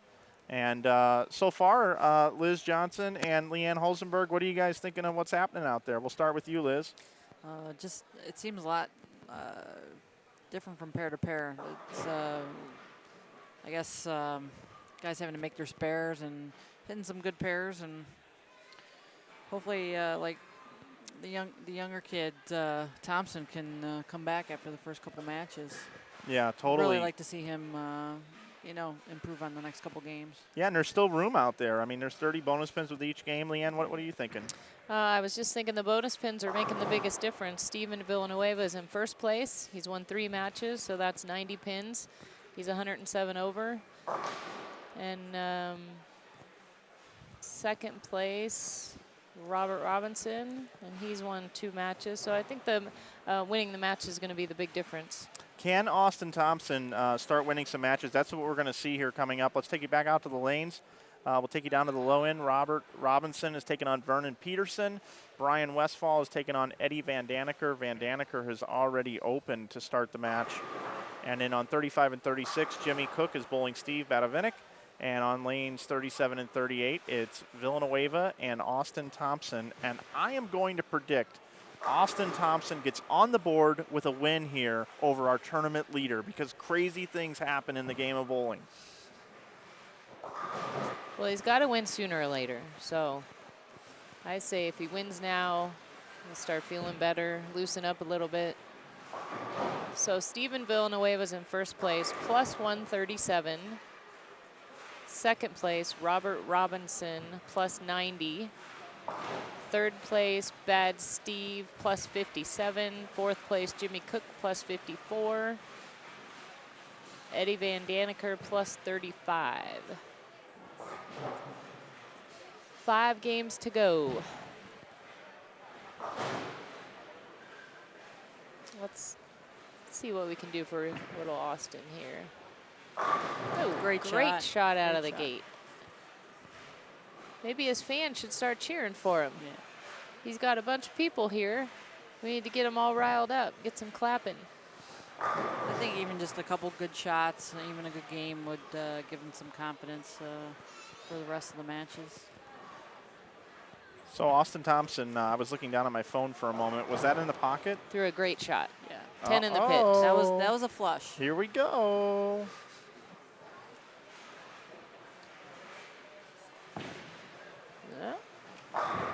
Get out. Oh. He needed man. some love on that one. He Yeah. almost had it. Wow. That would have surely loosened him up. All right, Austin, let's cover this up, buddy. Let's cover this up. I just became the biggest Austin Thompson fan in the building. He's got quite a few fans here. Hey, I've seen the movie Rudy, folks. Settle down. Settle down, Always everybody root in for the the chat. underdog, Yes. right? Oh, man. It's not easy to do is pick up your single pins Yeah. when you're having a hard time. He's getting a little frustrated. Bring it back. I'm half tempted to go down and ball rep them. Go help him. I've learned a little bit from our ball reps after being here for the World Series of Bowling. I think I can do it. Ball repping is not an easy job for those guys. They had a lot of guys. Yes, World they did. Series. They yelled at me one day because they didn't yell at me. Who would yell at you? I should first of all say that they did not yell at me, but they thought I was crazy when I talked to you, Liz, with 3 games to go or whatever it was. Oh, because they were saying you were being my black cloud. Well, because I said I thought you were going to bowl 800 and make the TV show, and you bowled 780 or something and made the TV show. You can't say that word TV show though, because it's just a bad sign. In that particular case, though, it worked. But all worked out, yes. I'm just going to throw that out there. If they want to say, hey, well, she'd have been the #1 seed if you wouldn't have said that, you idiot, I can go with that. That ended up being pretty close, too.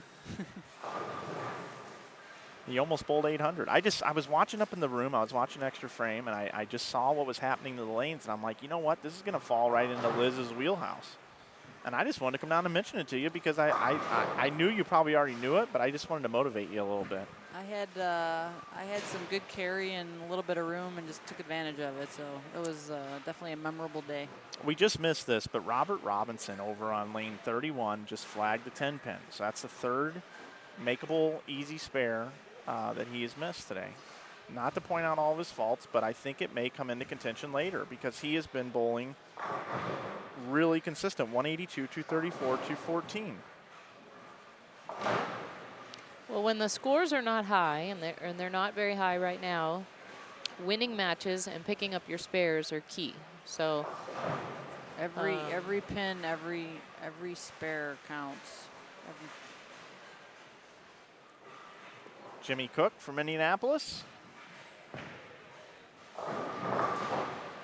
Wow, he got that to carry. That ball was not going to tip down lane, but just enough with that rev rate. All right, how about that, Austin Thompson? Strike, 10-pin whiff, strike. 3 good shots, minus this 10-pin shot. 3 good shots to get lined up. Villanueva has got to be thinking, why me? This guy has found the pocket now. 3 shots in a row. Why me? Wow, Vern trying to trip the 2-pin forward. Big double, Jimmy Cook. Jimmy Cook's Good got a shot by great ball Jimmy. reaction. It's a good match. Does he like to be called Jimmy Cook? His shirt says Jimmy. Yeah, I guess it does. I kind of want to call him James. I wouldn't call him James. Jim? Call him Jimmy. All right. I think, you know what? I'm going to call him Jimmy. He just throws such a mean ball. I was just, you know, trying to pump him up a little bit.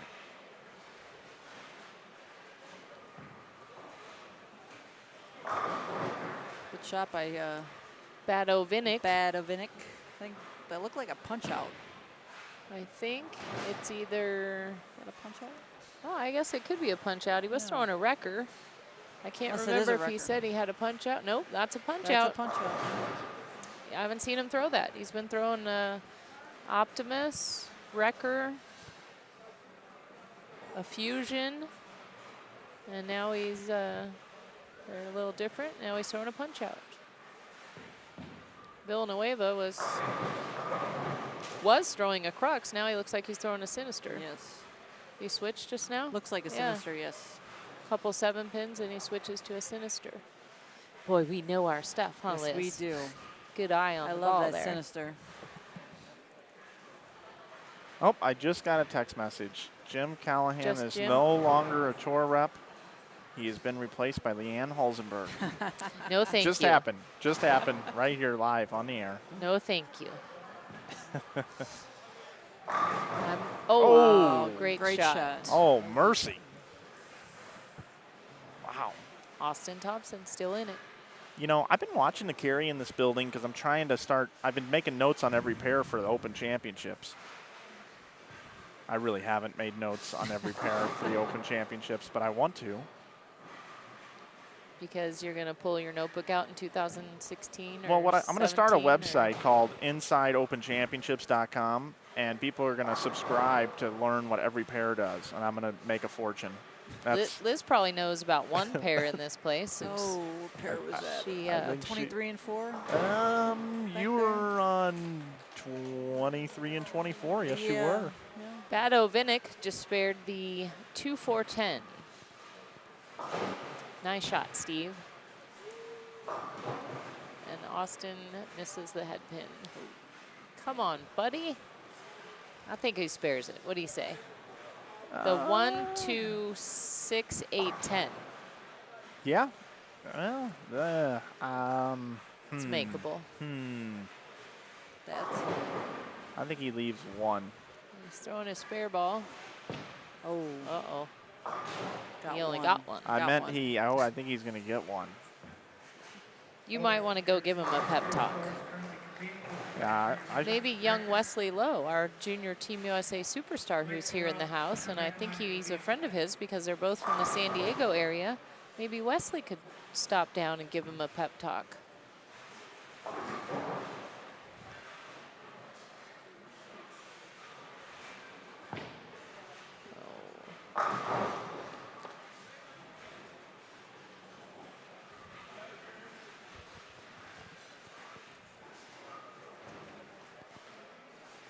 midway through game number 4, 2014 ABT Fall Nationals Scratch Finals.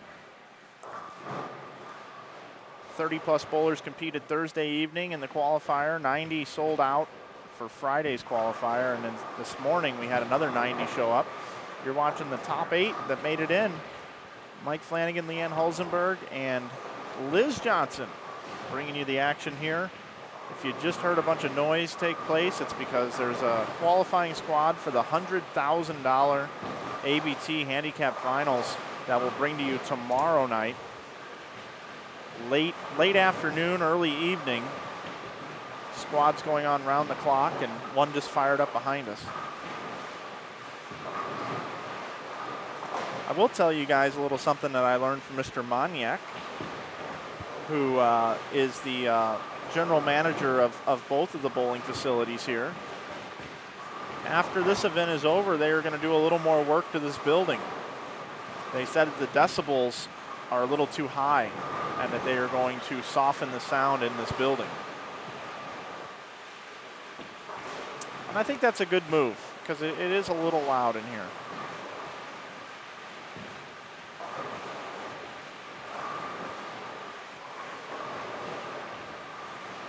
The play is very slow on our right two pairs of lanes. The left two pair are going a little bit quicker pace.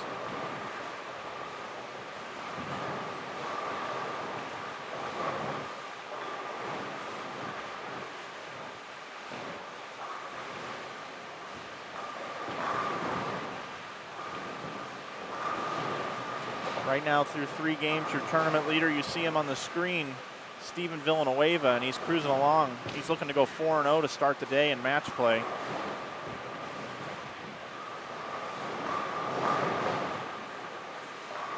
And that's about all we've seen from him on a as far as any sort of chink in the armor, is just those pesky 7 pins here and there. It shows he's lined up correctly, and he being the lone soldier on the left side of the lane. I know if you two ladies were competing in this, you probably wouldn't like to see the lefty out there having his own way, huh?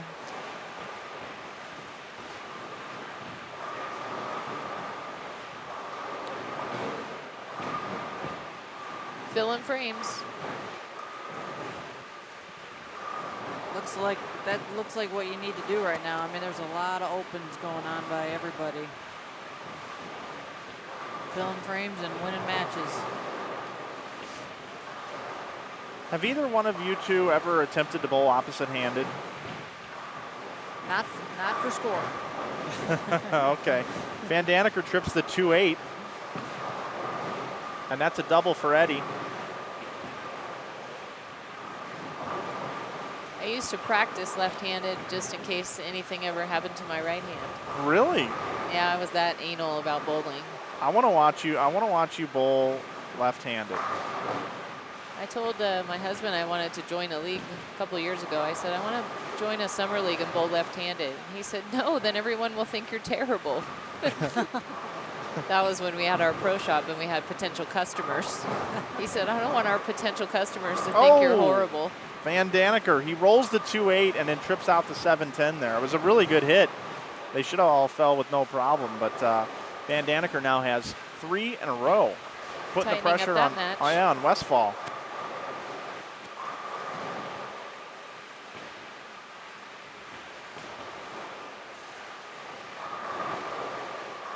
Jimmy Cook just got a handful of that one. Trip 4. That was a nice trip 4 by Jimmy. Oh, almost a big 4 conversion right there. Austin got 3 out of the big 4.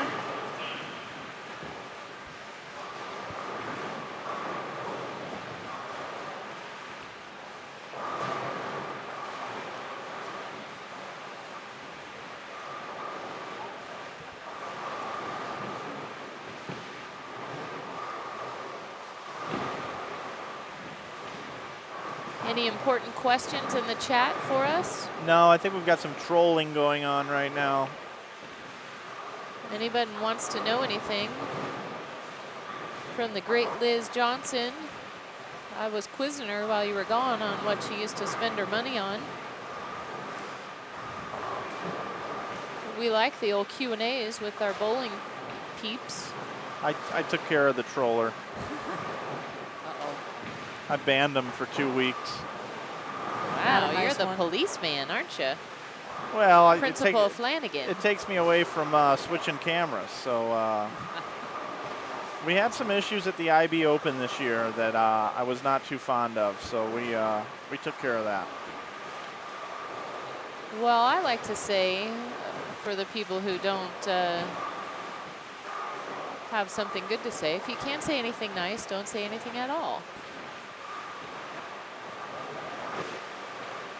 And the funny thing is, you actually ban the IP address, so they could try to make log another. back on. Right. We do appreciate you watching, though, and we hope you continue to watch.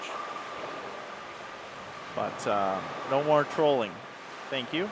I have a no tolerance trolling policy. What's trolling mean? It means let me get a good definition, because I can give it to you, but I'd rather be official. Does that have anything to do with bullying? No bullying?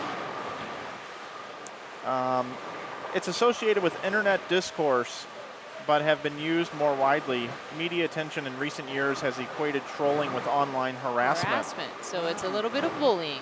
No bullies here. We don't like bullies. No, we don't like bullies.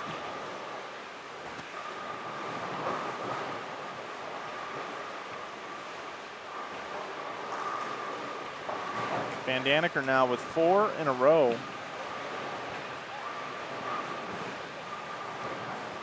Jimmy Cook looking good. Vern Peterson's got a double going. They got a close match over there with a slight edge to Vernon. Yeah, Vernon's got a double. Robert's having a little trouble on that pair.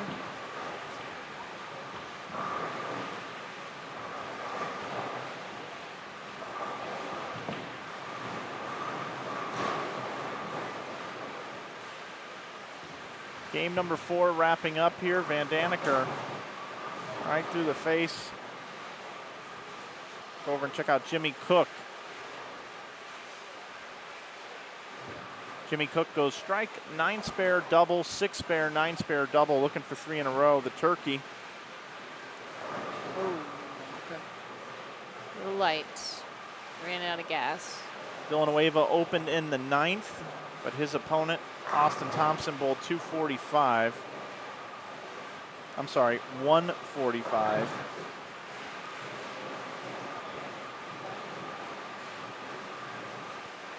That tripod was in the way. Let's try that for the 3rd time. 143. 143 is his score. Villanueva can still bowl 195. It's going to get the W. He's going to be 4-0. Jimmy Cook and Steve Badovinick are 2 pins apart, it looks like, going into the 10th frame. They got a close match.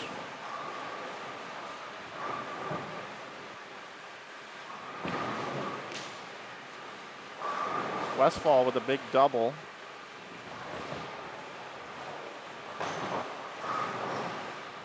Trying to bowl his way back into this match against Van Daneker after Van Daneker opened in the 9th. Ooh. Jimmy Cook blower 7-10 in the 10th frame. That was a good shot. Villanueva bowls 185 and wins over Thompson's 143.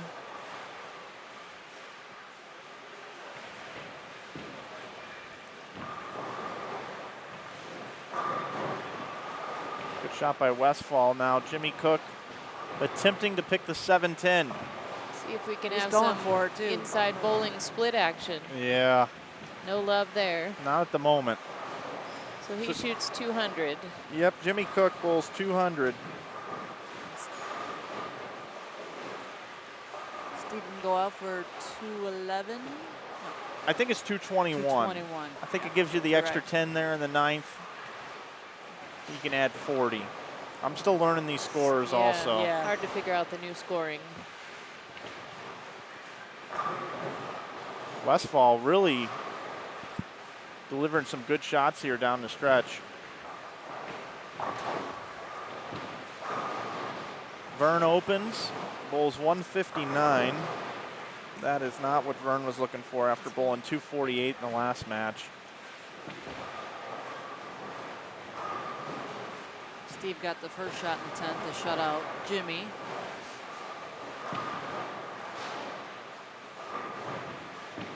So Cook bowls 181 and loses, 211 and wins, 202 and wins, 200 and loses. Jimmy Cook is avoiding the disaster games. Robinson just need a mark. Yep, looks like he leaves the baby split down to one knee. He's T-bowing it for a moment. Needs to spare it to win. Van Daneker. 2-4-10. Yeah, this lane condition is just really tough down lane at the spot for these guys that are going left or right. Really tough.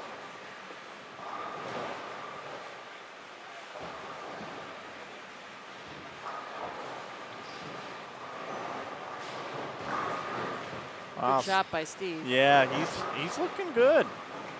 Looking Robertson, real good. Robinson spares the baby split for the win.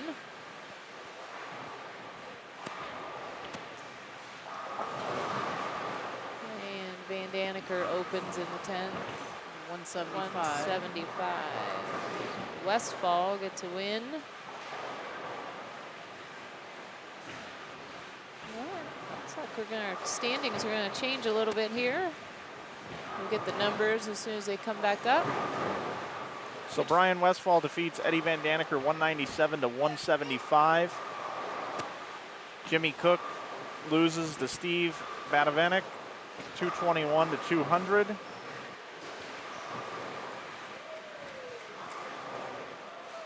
Villanueva bowls 185 and defeats Thompson.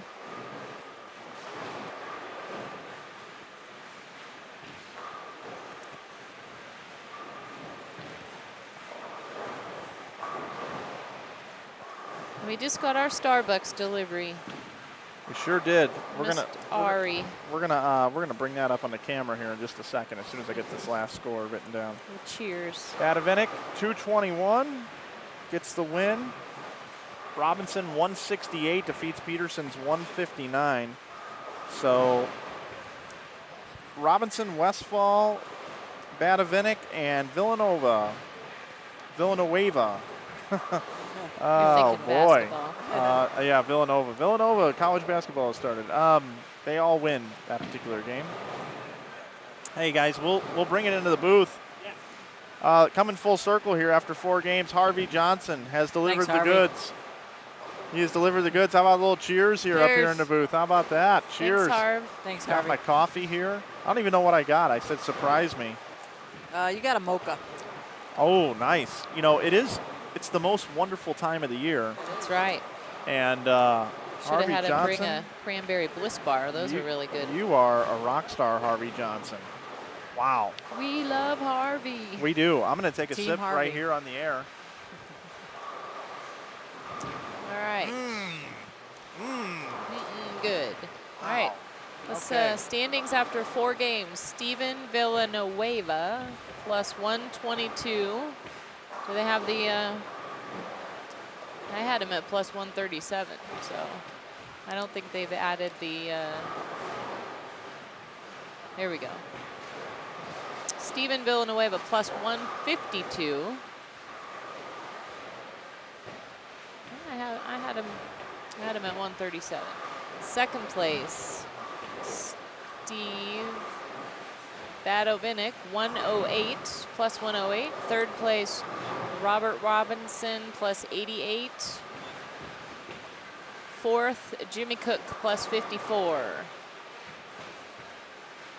Fifth, Brian Westfall plus 24. Vernon Peterson sixth, even. He had a bad game last game, brought him back down to even. Eddie Van Daneker plus 10. I'm sorry, Eddie Van Daneker's plus 10. Vernon Peterson is even. And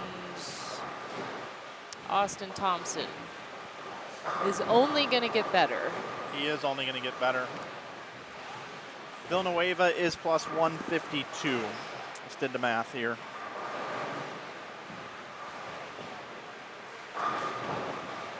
Steven Villanueva, just for my little known fact that I grabbed from every bowler trying to get to know him. He's originally from the Bay Area of California.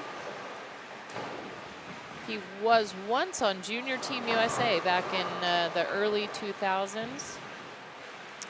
And in 2005, he bowled our Storm Utah Open up in Salt Lake City, up in the area, and he won the Storm contract. So 33 years old.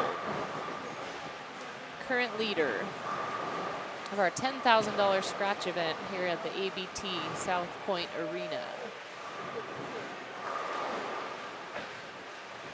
Looks like Eddie went around that a little bit more, maybe a little softer. I also think he changed balls. See what ball he was throwing, Liz? I did not see that.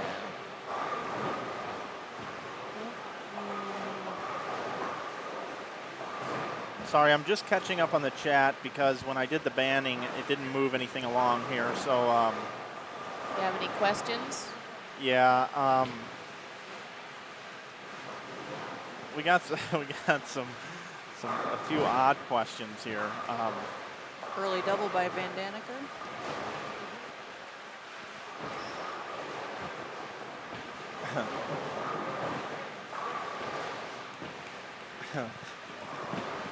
Harvey should have got the venti. Wow. All right, so we're keeping up with the chat now, folks. Sorry if we missed anything, but we're good to go now. We want to thank all of our viewers for being here with us. Game number 5 underway. We're halfway through this 8-game round-robin match play block here at the beautiful South Point Plaza here in Las Vegas, Nevada. It's a real treat for me tonight to be able to bring the action to you from two of my all-time favorites, Liz Johnson and Leanne Hulsenberg. And we haven't talked about this much at all, Leanne, but we work together too. We do. You're in the west wing and I'm in the east wing. That's right. And we run around the track once in a while now too. We do. We take our 1 o'clock 20-minute jog around the high school, Brigham City High School's right across the street from our Storm headquarters. So a group of us trying to be healthy individuals are out there 5 laps around the track. It's good for us. I don't know if we're going to be doing that next week. It's, you know, like 30 degrees at home now. Well, I'm going to try to bring some boots to work. Get our earmuffs. Maybe my footies. Maybe get on my jammies. Little thermal underwear. Wow, Jimmy Cook got that ball to recover, but unfortunately could not get the 10 out. So do we have any predictions going forward here? What are we thinking here? Who's going to win this thing? You know, Villanueva is the easy pick. So let's just put him aside. Out of the right-handers, who can make a run at getting in there and giving Villanueva all he can handle? We'll start with you, Liz. Who do you think? I think Jimmy Cook has a pretty good shot at it. Steve Badovinic. Having trouble with his name like I do. If that's a sign of what Steve's luck is like, that's not good because that was a good shot and that pin was almost down.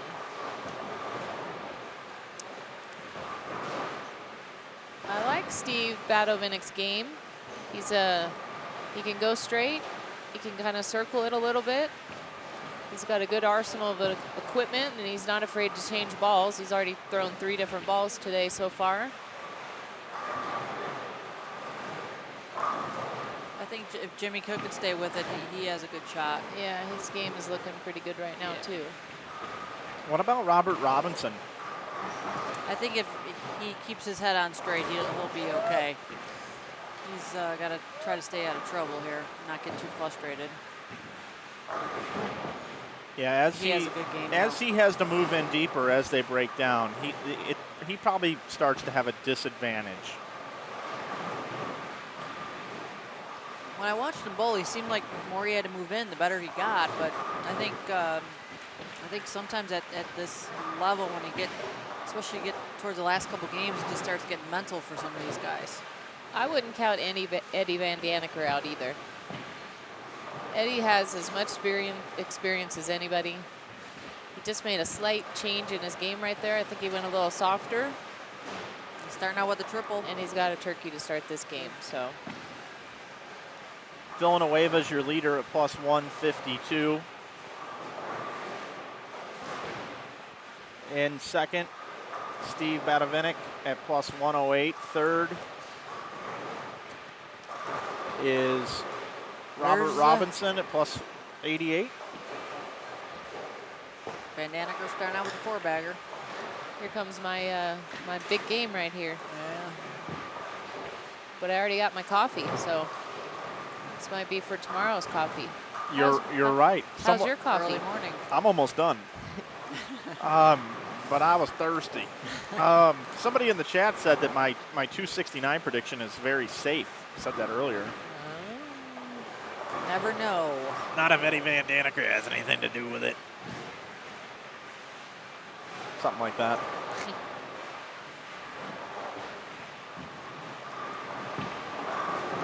Great shot right there. I will tell you this, I'm never going to say anything bad about Harvey Johnson again. and that used to be one of my favorite things to do is talk bad about Harvey. I don't know what I'm going to do now. Harvey's a good guy. I don't have anything bad to say about Harvey. Well, you didn't hang out with him. He always gives me a nice big hug when I see him. I'm completely kidding. He is one of the nicest guys around. He supported the inside bowling tournament that I did from day number 1 and didn't have to. He brought 4 or 5 horses with him, and I will never forget him giving us a shot. And he's always been professional and awesome to work with. He's got a couple horses going on right now, too. Yes, he does. Jimmy Cook and Vern Peterson are his 2 guys.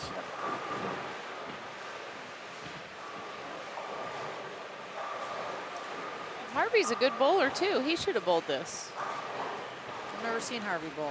I'm pretty sure he shoes him up once in a while. I haven't either.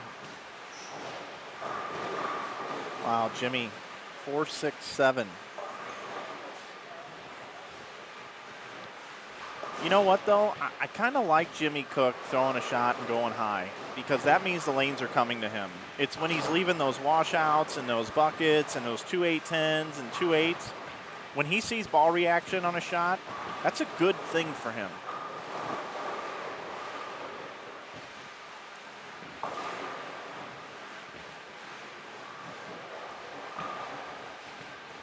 And right here in the chat, Cardi Bowl says maybe it looks like a down lane hook spot is beginning to open up. And we will keep an eye on that. Van Daniker going for a 5-bagger. Oh, and he got it. 5 in a cool. row. He's calm, cool, and collected. Not too much emotion out of Eddie right now.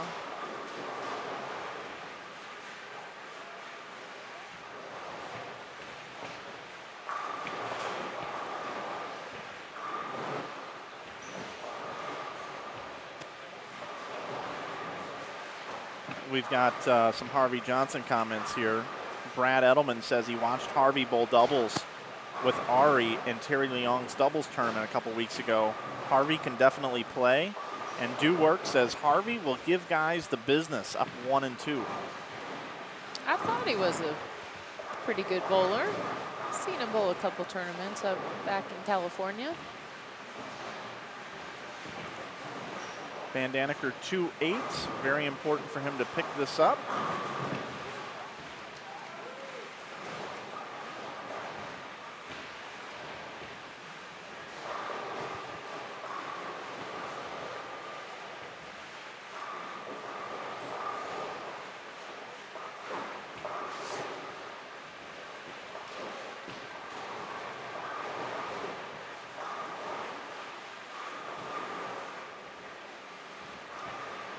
Over on 31 and 32, Jimmy Cook and Brian Westfall involved in a pretty close match right now. Cook opened up with double 9 spare, double open. Westfall double 9 spare, strike, open spare.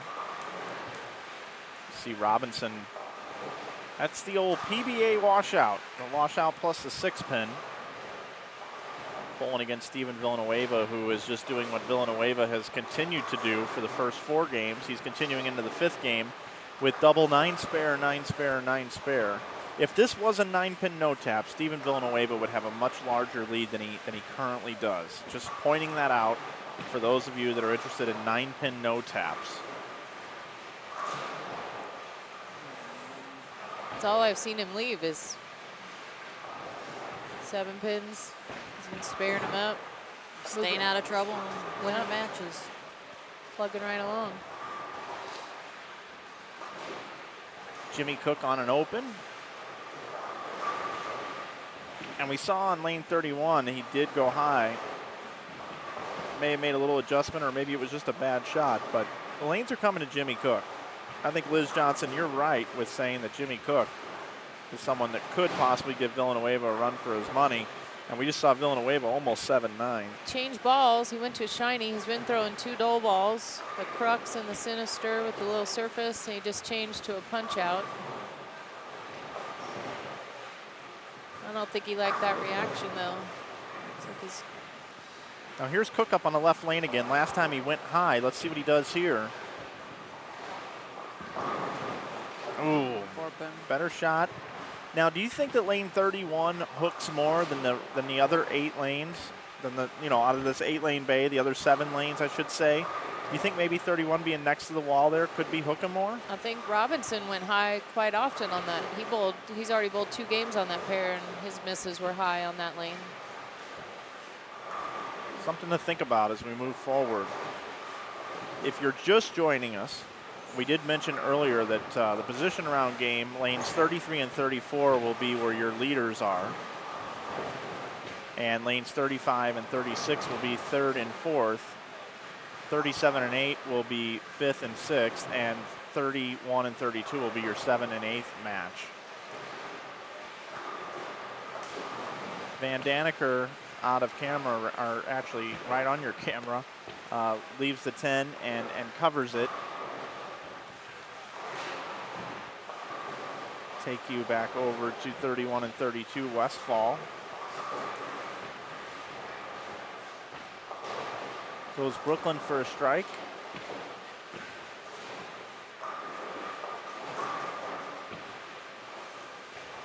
Wow, Villanueva double and then 4 9 spares in a row and then a strike.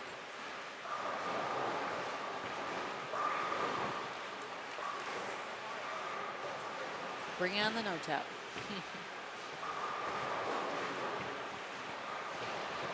Our statistician for the week and our observant watcher just texted me and let me know that was the pair Jimmy Cook started on, and it probably hooks a tad more because he practiced for 10 minutes on that pair. Oh, wise one. Oh, yes. Keen observance You all can, the way from LA. Yeah, you can see a lot when you're not switching cameras and being distracted by fans. You guys have signed over 100 autographs each since we've sat down up here. There we go. Right in your living room, folks. There you go. Right there. I just had to switch it. Wow, a Brooklyn for Badavinik. Take you back over here. Up close and personal. I don't know that gentleman's name, but he is he's around all the time at all the big bowling events.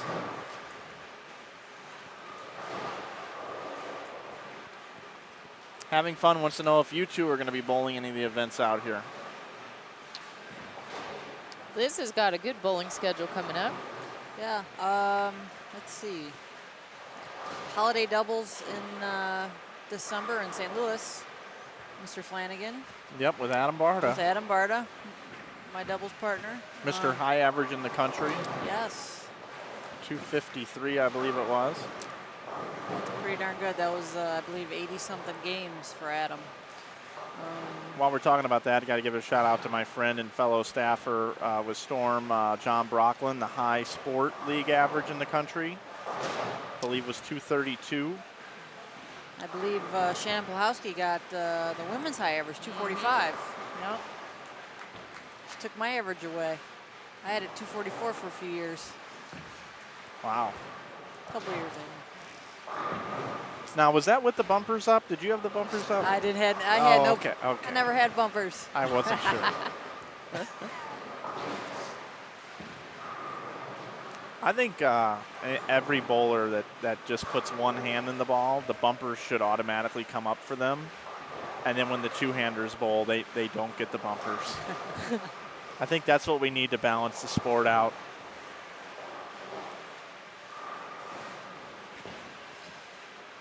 When I was a junior bowler, they had the blow-up bumpers. Oh, yeah. Oh, yeah, the blue ones. Yeah. I always wonder why they didn't make them in different colors. They were all light blue.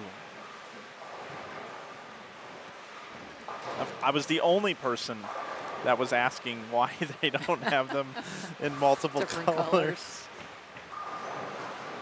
I'm trying to get in the Christmas spirit too. If you look at my screensaver up there on my Yeah. background on my desktop, it's Christmas lights. Let's get to Thanksgiving first. I already took care of one of my Christmas presents. Oh, I man. ordered my mom's Christmas present, and I mailed it to her. And Oh, look at Villanueva.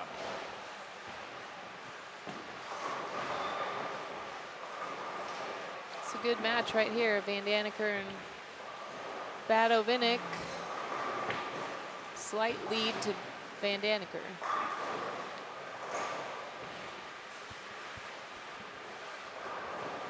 Jimmy Cook bowls 201 down on the end pair. And Westfall can strike out to tie. Tie, right? Yeah. We'll take you, actually, we'll go back over to here.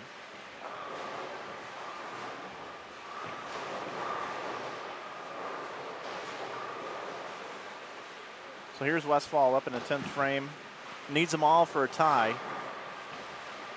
Jimmy Cook has posted 201. Not going to get it, so Jimmy Cook gets the win. Cook bowls games of 181, 211, 202, 200, and 201. Pretty consistent.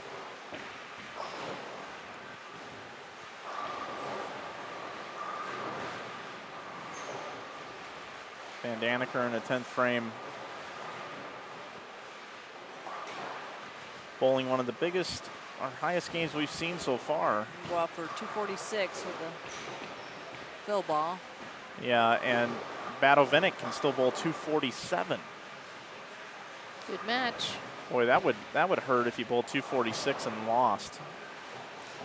In my life, I would call it a 216 and a win, just so I wasn't mad about losing. Okay, I like that. Little reverse psychology. I like that.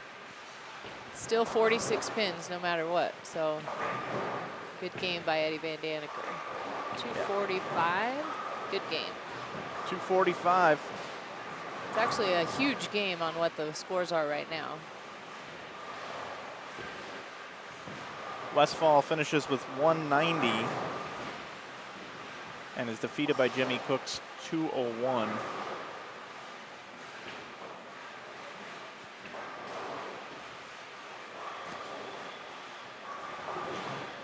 Villanueva is going to beat Robinson. Villanueva is undefeated 5-0. through 5 games. Van Daneker gets the win. Badovinnik still going to bowl a nice game here. He's got to be happy with his result.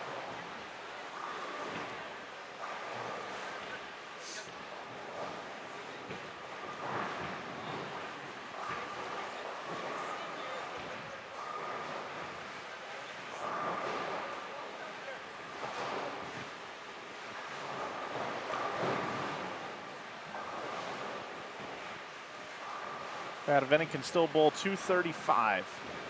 Vern Peterson up now on his fill shot, can bowl 192. I'm sorry, 182.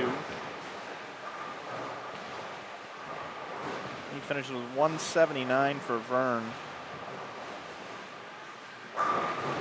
But he gets the win over Austin Thompson's 149. Villanueva with a strike in the 10th. Go out for 246. Badovinnik bowls 235 and loses.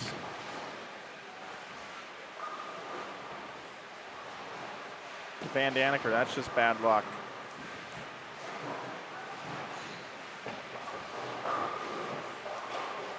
Robinson bowls 164.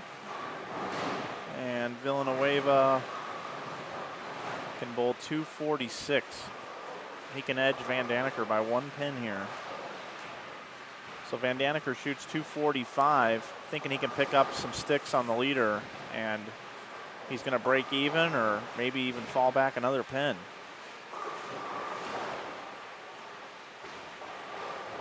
Just because I said that, Steve gave us a 7 count. 243. So he is your leader. Villanueva is 5-0 through match play. 224, 200, 223, 185, and now 243. He is rolling. He is the lone lefty that we have out there. We'll bring it back into the booth, guys, ladies. How was the coffee? Coffee's good. You still gone. Mine's gone too. I got a little bit.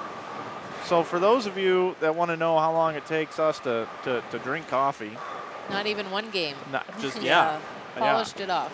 I'm a coffee addict, so I'm drinking Ventis and Grandes all the time. Yeah. This is like coffee number 5 for me today. Appetizer. Yeah. This is my first coffee of the quarter.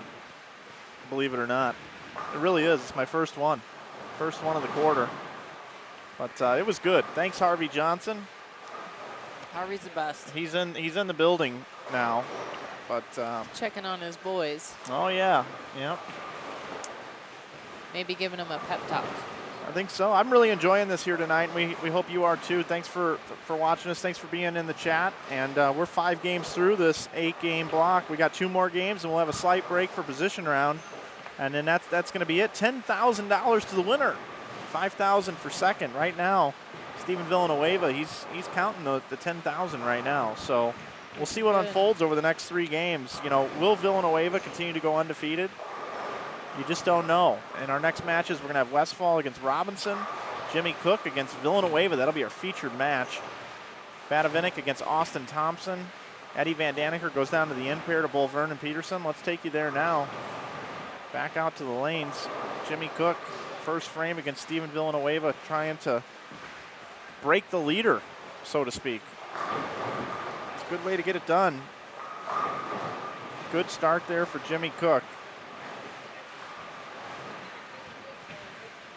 If there's a game we're going to see over 269, like we talked about at the beginning, I have a feeling it could be this game.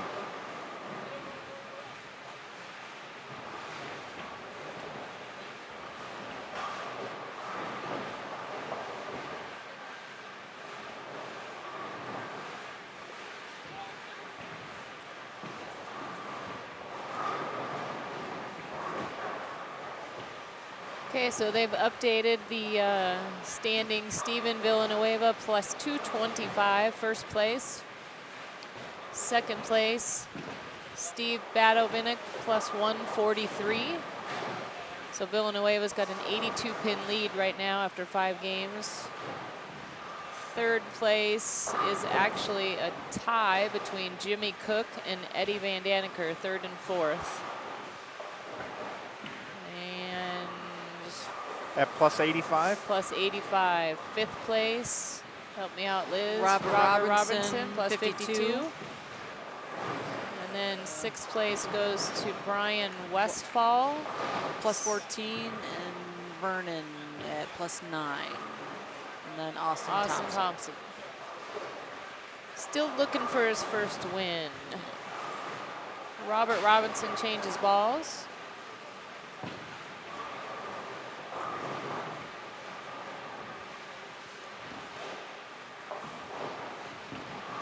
Yeah, so you guys painted the picture there. Villanueva steamrolling him at plus 225. Badavinik plus 143, and then Cook and Van Daniker at plus 85 round out your top 4. Okay, we have 2 games left before position round. And Villanueva bowls Cook and then Westfall. Second place is Badavinik, and he is bowling Thompson, and then he will bowl Peterson. Jimmy Cook will bowl Robinson next game. He's bowling Villanueva now, and then Robert Robinson. A couple good matches still to come. Hey Liz, did you and Barta just recently win a tournament together in Pennsylvania? Actually in Buffalo, New York. Back in the end of September. It was called the Jack and Jill tournament, mixed doubles. I think Liz wins a tournament every month. No, I don't. That was my first one of the year, I think. I've had a couple top 4s, top 5s this year, but didn't have any wins up until September. We had a question in the chat about that. Cardi Bowl says they would back that team in a tournament against almost anyone. Who, Liz and Adam? Yep. I'd take Leanne and I over you two easily every day of the week. You know what? I love bowling, At bowling? with Adam. Jimmy Cook, look at that. Triple. Ding, ding, ding. We have a winner, ladies and gentlemen. Ring that bell. Early triple. We've got a $100 donation here over Early here. turkey. We should run like a telethon, the three of us. Could you imagine that? Hey, I don't know if you guys are into this, but you see they have a craft fair here? I saw that. Yeah, it's $5 to get in. I was going to go know. over there and Nice. do a little window shopping. For those of you that have not been to South Point, it's a great place. When you've been here 30, 40, 50 days in a year, you call it your home away from home. Good places to eat. They got a nice deli. They got a steak and shake in here. Van Daniker strikes. Villanueva was up at the exact same time. Comes in light for a 5-pin.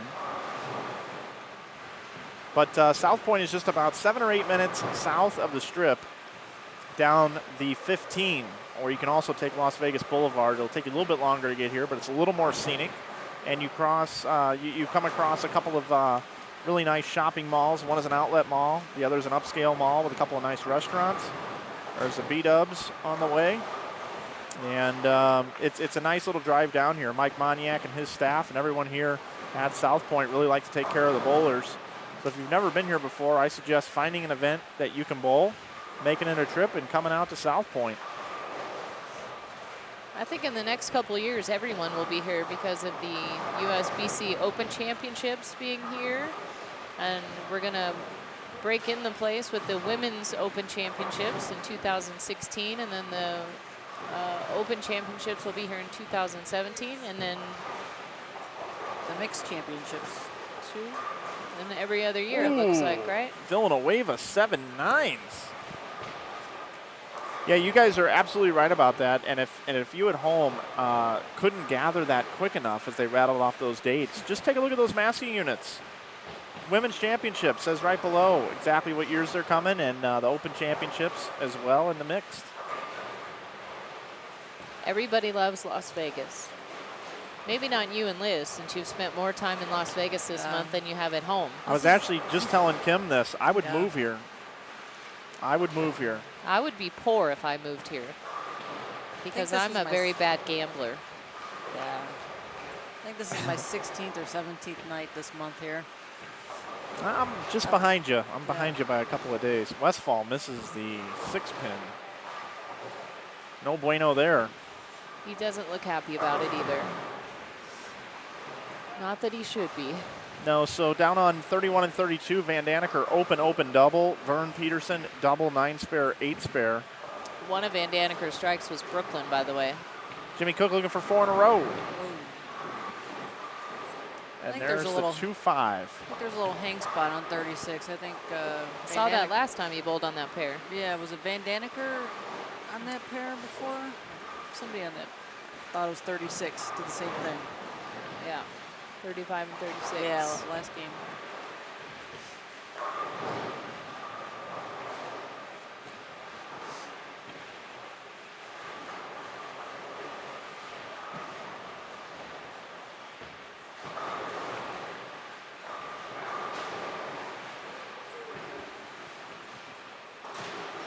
Never know with 3 games left with the bonus pins. I see a lot of missed spares. Man, and you just said that, Leanne, and he just chopped the 2 right off of the 5. Yeah. Jimmy Cook trying to make a move, sits at plus 85 right now, bowling the tournament leader at plus 225.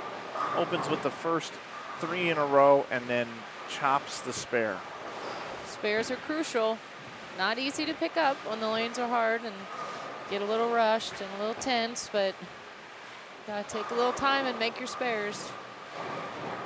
For those of you that are watching at home, if you're a junior bowler, Eddie Van Daniker is a guy to model your game after. He is just so smooth.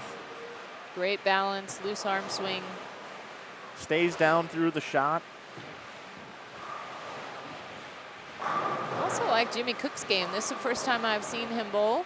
And he's got the big hook, but he's solid at the foul line, which is great to see.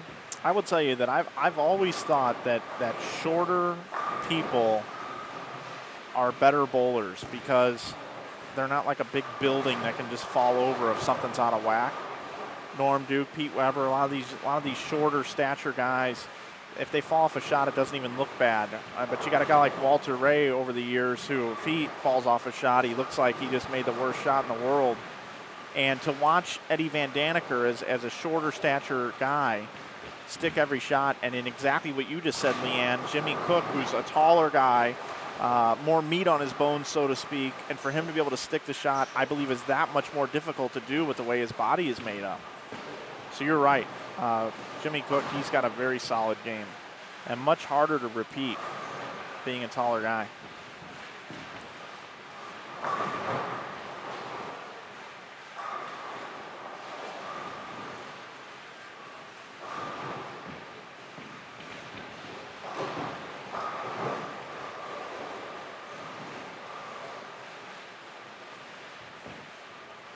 Westfall continuing to grind out over there.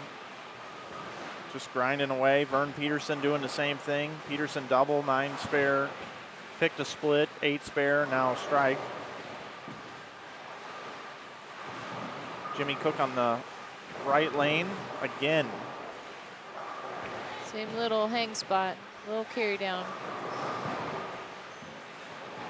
Austin Thompson's got the turkey going. He's got spare turkey going this game. Maybe he's thrown in the towel, so to speak, and he's relaxing maybe. He's like, what the heck, 3 games to go. Yeah, I thought that was going to happen in game 4, personally. Jimmy Cook covers the 2-8 just barely.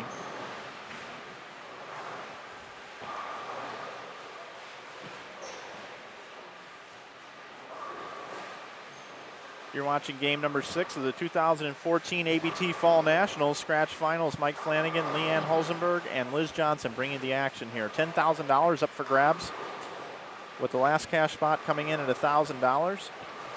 Second place, $5,000. Third, $2,500. Fourth, $2,000. $1,750 for fifth, $1,500 for sixth, and $1,250 for seventh. $9,000 swing between first and eighth.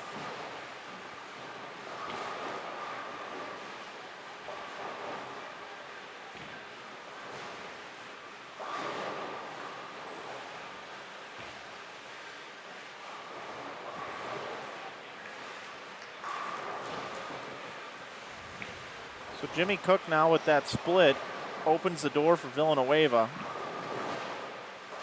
Ooh, took the 4 off the 7, I think. Yes, he did. So Villanueva's got to be happy with what just happened there. This left lane hooking more than a right lane for the right-handers. Take you back over to Mr. Robinson.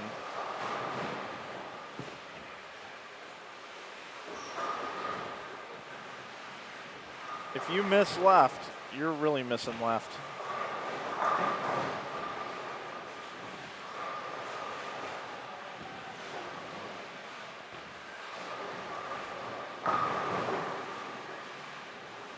Villanueva was working on 2 strikes, leaves another 7-pin. Should be easy for him to pick up there. And he will have the lead in that match. Another missed spare. Robinson took the 9 off the 5. Went right by the 5. Vern Peterson now. Can't get the ball to finish either. He's throwing the gold ball tonight. He was working on a double. Now leaves the 2-8.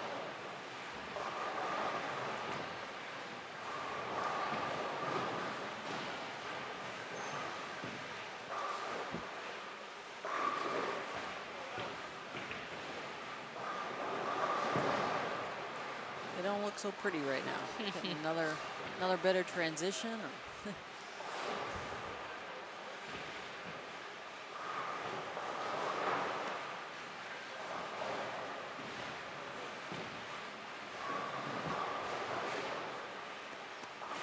Peterson covers the 2-8. Villanueva with a strike. This is Villanueva's tournament to win. I mean, it's his. I mean, I don't really see anybody else contending with him. It's too squirrely a ball reaction lane to lane for the right-handers, in my opinion. And Villanueva has been sitting in the pocket for 5 games now. He hasn't really had any troubles. Yeah. He's been picking up his spares. He's bowled on every pair now. Even the one split, it was a pocket hit, just a bad break. He's still in the pocket. He's living there.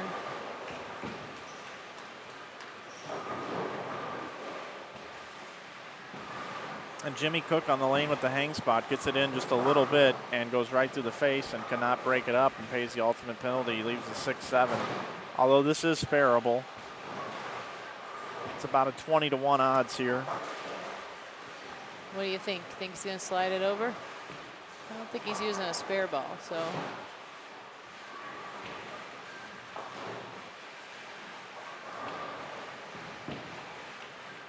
Looks like he's still throwing his IQ he was using most of the day.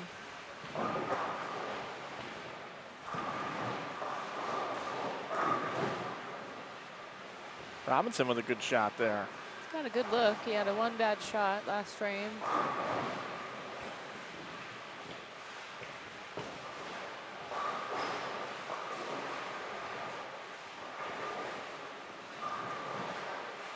So Jimmy Cook can bowl 200 up in the 9th frame and cannot roll the 4-pin. So he can bowl 190.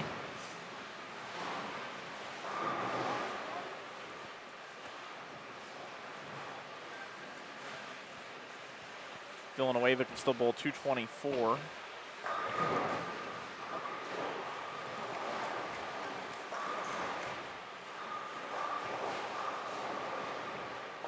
Van Daneker up in the 10th frame. Looks like can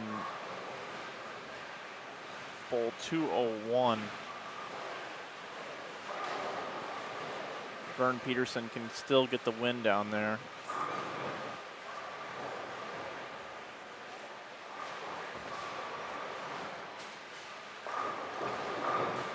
Badavinik, Brooklyn. Thompson opened. Thompson had him on the ropes with that 4-bagger, but now he's giving him the match right back.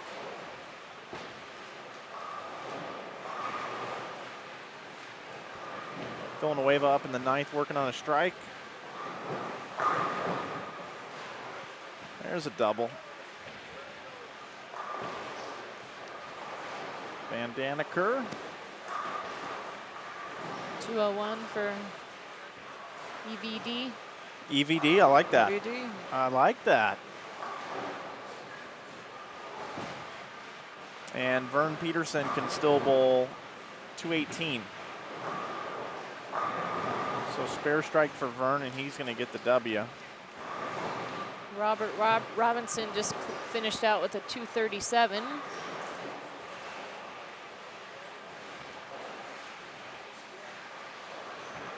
Big shot here for Vern.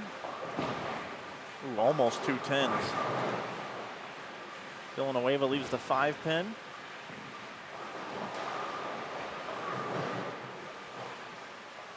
Yeah, Robinson 237 is going to get the W. He was plus 52 sitting in 5th place coming into this game. It's going to move him up the leaderboard. He'll jump Jimmy Cook. He might jump and Steve. Van Daneker. Yeah, he might jump Steve. Too. Yeah. Puts him, depending on if Steve gets the win, he might go around him as well. If Steve doesn't get the win, he's going to drop a few pins back. Vern did cover the spare. So Vern gets the win. Yeah, he needs 5 pins for the win.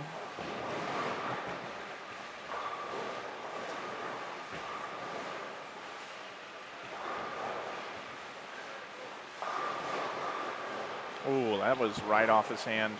Right through the nose for Villanueva on his fill ball. First bad shot we've seen from him, really. 199. he still wins. Yes, he does. Jimmy Cook, best he can bowl is 190. Vern Peterson, 207, gets the win, defeats Eddie Van Daneker. Van Daneker, 201 in a close match. Jimmy Cook switches balls. Well, you went to a fusion on that.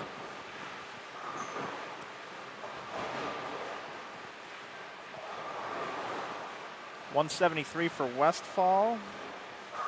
He loses to Robinson's 237.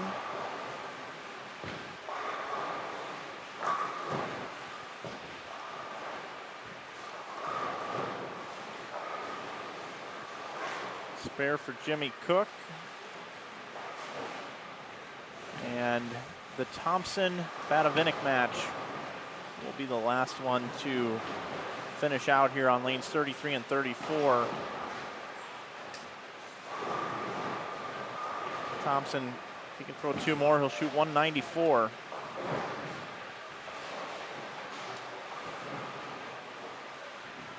So possible 184 now. Jimmy Cook gets a strike. 179 for Cook. So Stephen Villanueva is still undefeated. He is 6-0. Villanueva bowls games 224, 200, 223, 185, 243, and 199.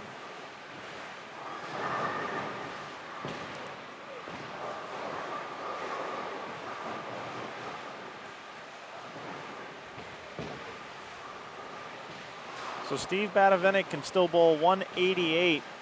Austin Thompson is posted a 184. He's going to need a double here in the 10th frame. Get those all-important 30 bonus pins. Badavinik is currently second coming into this game. And he gets the first one.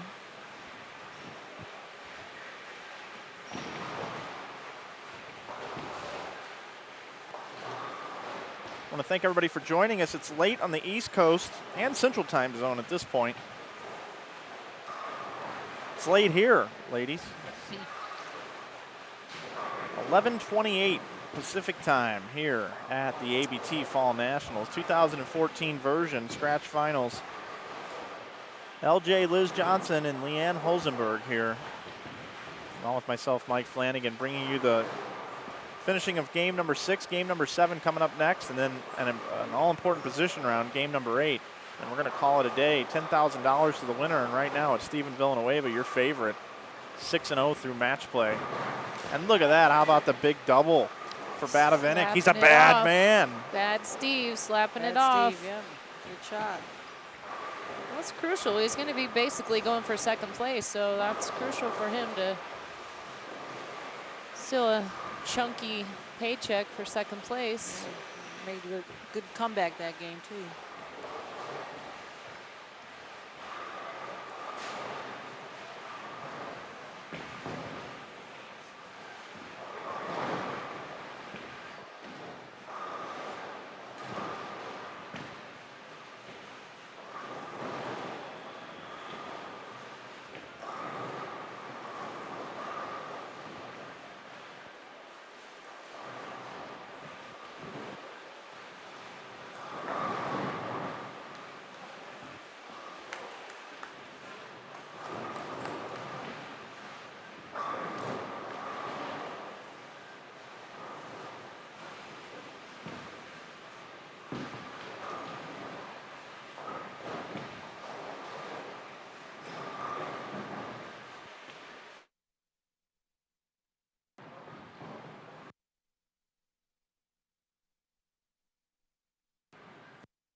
I got a weird error message over there on the computer saying I was running out of disk space. I had to get up and check that. I think we're okay.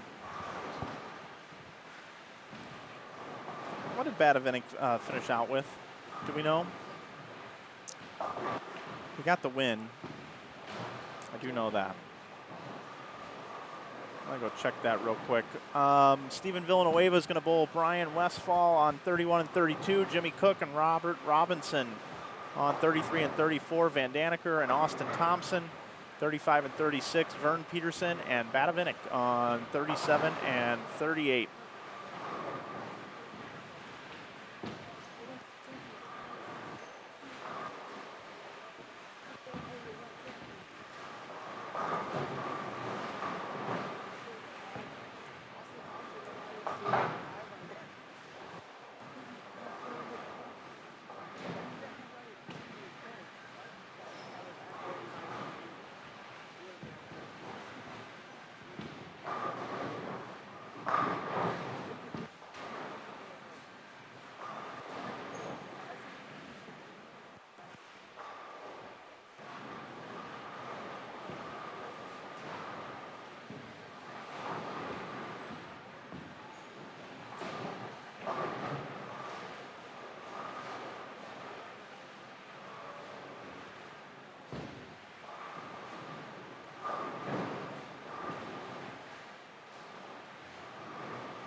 Badavinik had 188 the last game for a win. Okay, so the standings after 6 games of match play, Steven Villanueva is 6-0. He is plus 254. Second place is Steve Badavinik, 161 over. So Villanueva's got 94 pins on him. Third place, Robert Robinson, 119 over. Fourth place, Eddie Van Daneker, 86 over. Jimmy Cook, 64 over. Vernon Peterson, plus 46. Brian Westfall, minus 13. And Austin Thompson is in 8th. Oh. So really it's down to Badavinik and Villanueva. Yeah. And don't bowl each other. One more game. So this game is game 7, and then we'll have a small break, and then it's going to be position round. So here's a good way to look at it. If Badavinik wins his last 2 games, which would mean the position round he wins as well, and Villanueva does not win those 2, that would be 60 pin difference, okay? So then that makes it a 33 pin match. So then Badavinik would just need to beat Villanueva by 33 pins over the last 2 games, and he could win the tournament. Still got a chance. I would say Steven Villanueva is still the odds-on favorite now with 2 to go. He has kind of, his games have been most consistent, 220, 2-0, 220, 180, 240, 199. So he's been pretty steady, made a couple ball changes. But even Badavinik's only had one game under 200, so we had a 188 last game, so.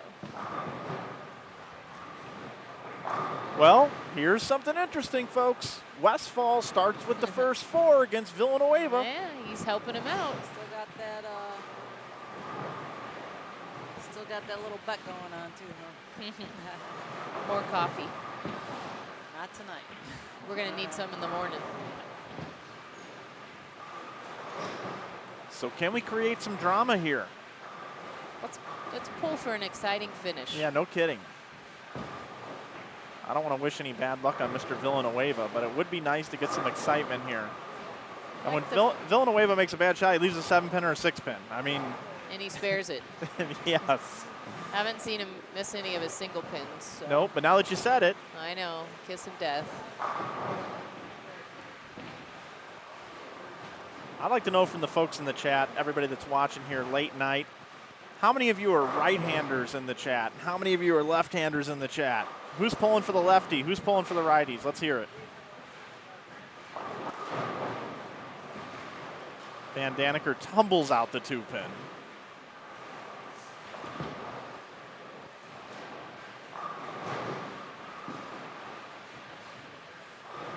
Well, Jimmy Cook goes 9 spare strike. He could go sheet here for 290 and then bowl 300 the last game and have a chance. Well, he's on his way.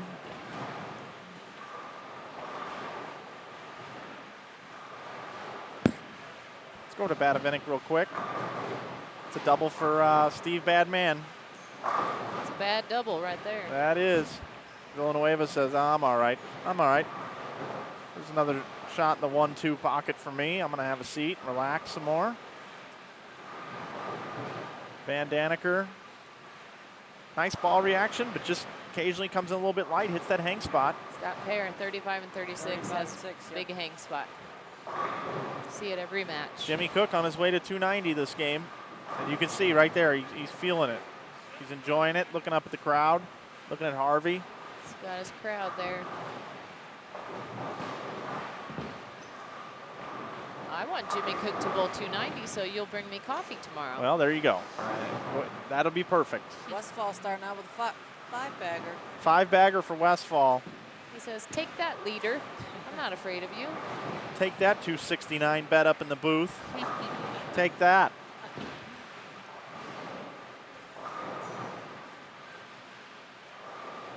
Brian Westfall is from the Washington area.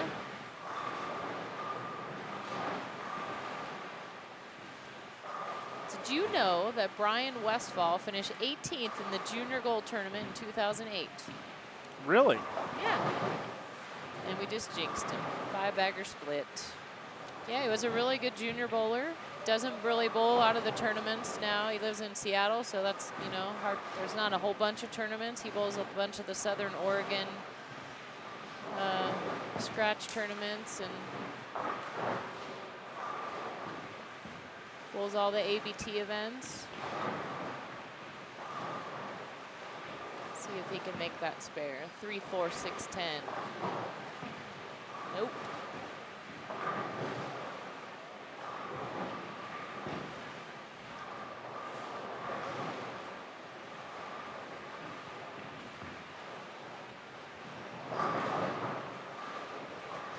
Jimmy says no chance for 269. Okay. I need my coffee, Jim. Uh-oh.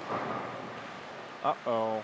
Steven Villanueva with a big split. 4, 6, 10. All right. Maybe he heard us and he wants to make it exciting for everybody. Yeah, Westfall's giving him all he can handle right now.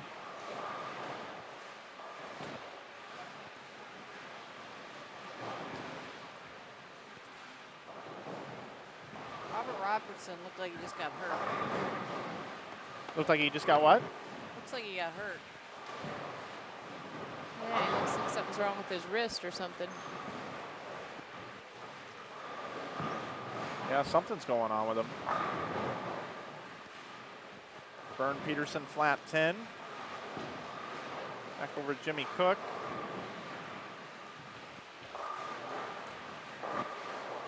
Wow, man. Cook leaves the bucket. Villanueva after going through the face with another strike. Van Daniker strikes. So Eddie Van Daniker strike, spare, double against Austin Thompson. He could pretty much give Van Daniker the win there already. Good spare by Cook.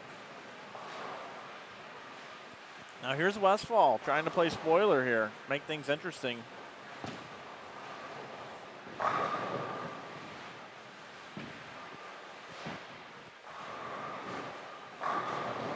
Good shot there. He likes that pair. Westfall might get the bowl on it again in the next match because he'll be Possibly, unless he bowls a really big game, he'll be in the 7th and 8th match, which will be right back on that pair. Badavinik leaves the 10 pin on lane 38, so Badavinik with a open, double, 8 spare, hopefully 9 spare here.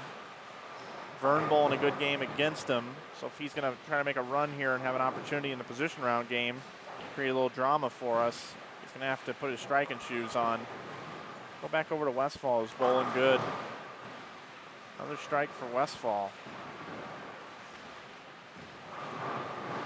I kind of wish there was another 8 games to go. Going for an all-nighter? We could put in a request for something else from one of our viewers. Have somebody bring us something else.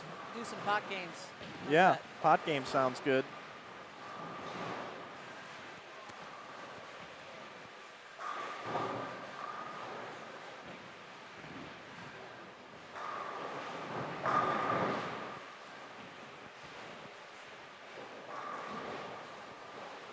I think I could watch Eddie Van Daniker bowl all day long. He's so smooth.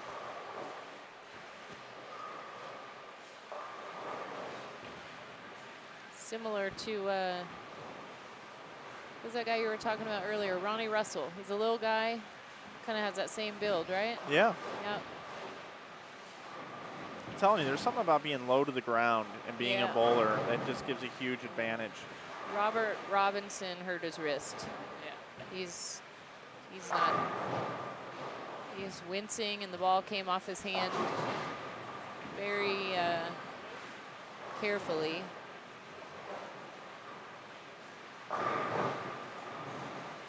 And Eddie Van Daniker now has 4 in a row. Strike, spare, 4, bagger. He sits at plus 86.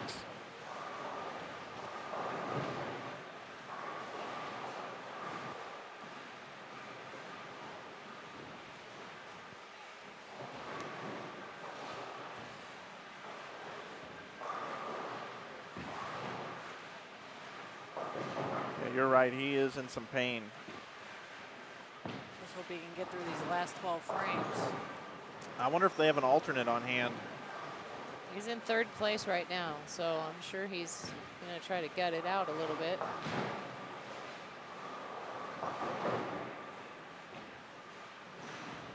Westfall comes in high for a split.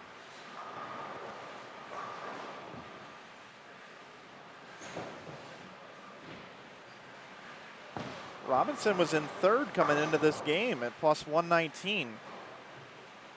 Let's look at this. Let's look at this. 2,500 for 3rd. You know, 1,000 for 8th. He is trying to hold his own and stay in there. Yeah, I mean, he could get to 7th.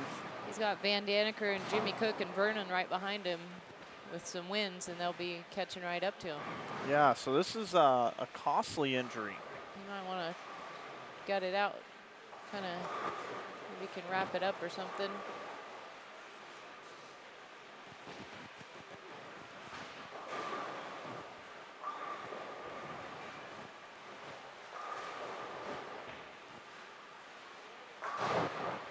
Vern's still grinding it out.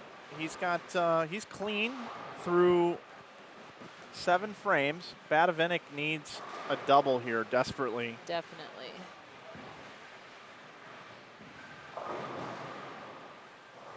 Well, just when Westfall thought he had a great ball reaction, he goes high light.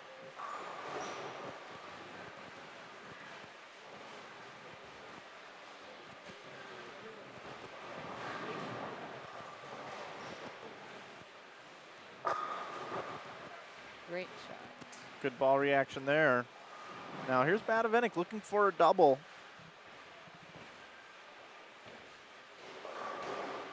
Oh, he rolls the 2-pin forward. 2-pin. Wow, that was huge.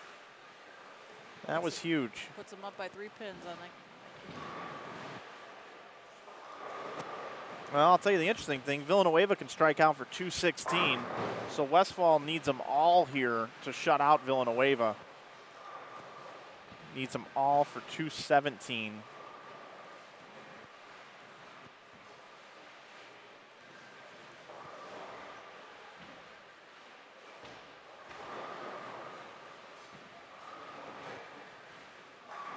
He gets them, so Villanueva is going to get his first defeat. Westfall 217. The best Villanueva can do is 216.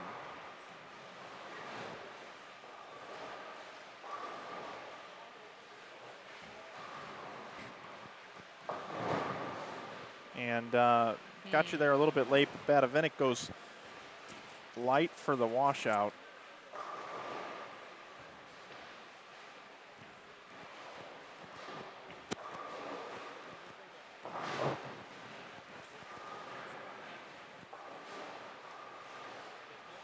Badavinik needs to cover this.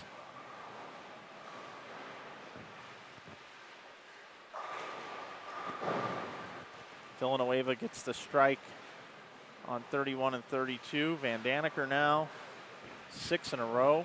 He can finish with the last 8. Great shot. Good spare. Huge spare. Badavinik can still bowl, what is that, 221 if you were to strike out? No, 201 it looks like. I can't make that out that far. Yeah, I can't tell. No, I think it is 221. He can still bowl. Vern Peterson can bowl 232. They're a couple frames behind the rest of the pace here. Wow. 124, 610. Villanueva doubles in the 10th. It was important for Westfall to get them all because Villanueva is probably going to bowl 216.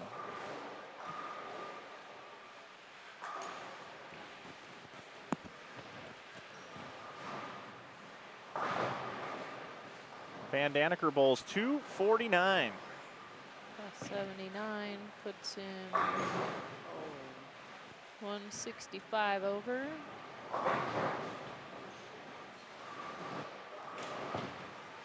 Yep, Villanueva, 216. 216, and he loses by a pin. 270.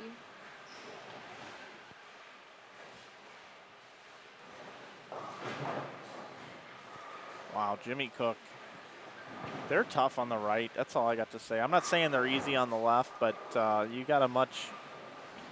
You know, we haven't seen one person play straight at him like Villanueva is on the left side, on the right side. Like, Liz, I'd like to see you out there throwing it up about 5. I kind of like where I'm at the moment. 5 or 6. For as ugly as That's they are right Liz's now. wheelhouse out there. Yeah, Liz, do me a favor. I need you to shoe up. I need you to go out there and show us if there's man. anything out Maybe there. you can go in for I say, Robert Robinson. Can I throw in the righty for me? Ladies and Or maybe gentlemen, the lefty? stick around because Liz Johnson's going to bowl 8 games across these eight lanes right after we're Show done, these and we're going to boys stream how it. it's done.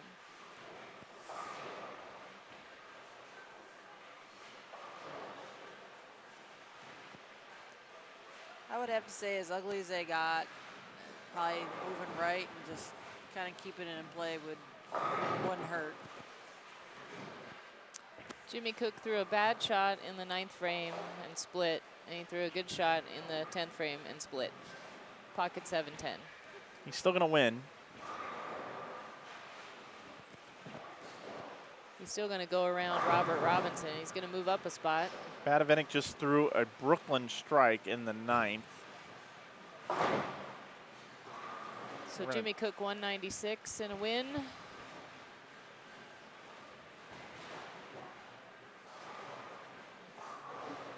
Badavinik, huge Brooklyn. Puts him at plus 90. Badavinik can get to 221. He can shoot 221. Vern Peterson can shoot 196. So Badavinik can pick up 35 total if he strikes out on Villanueva. You can pick up 35 on him. You would need to beat him large in position round. Yeah, by about 30 pins and get the win. Yep. But he definitely needs to finish this game out strong. Oh, now he's going to need about 50 pins. Yeah. He's going to have to beat Villanueva by about 50 pins to take home the 10,000. Important to spare strike here, though.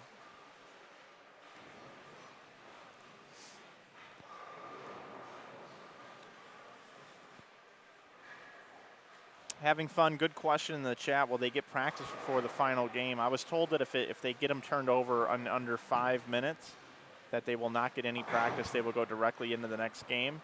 If it takes longer than 5 minutes, then they'll get a ball on each lane. And they're on the scores right now, so I think they'll get them up and going right away. I don't think we'll have a break. Especially the first 2 matches are already done, so they've got those scores done. And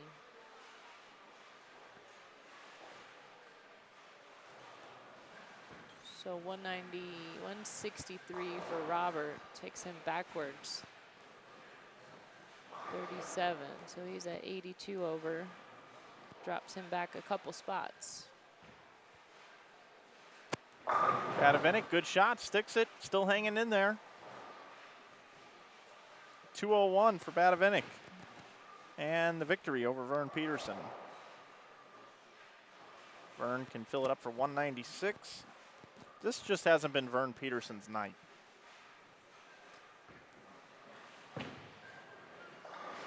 I think the battle is going to be for second and third.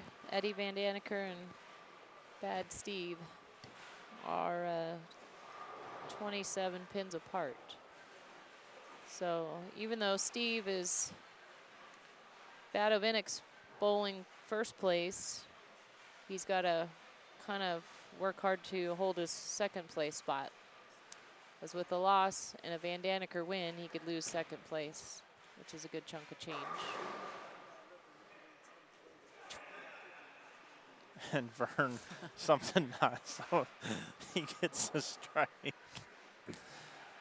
Oh, that is funny. Game 7 enthusiasm. Now batting number 13, Vern Peterson.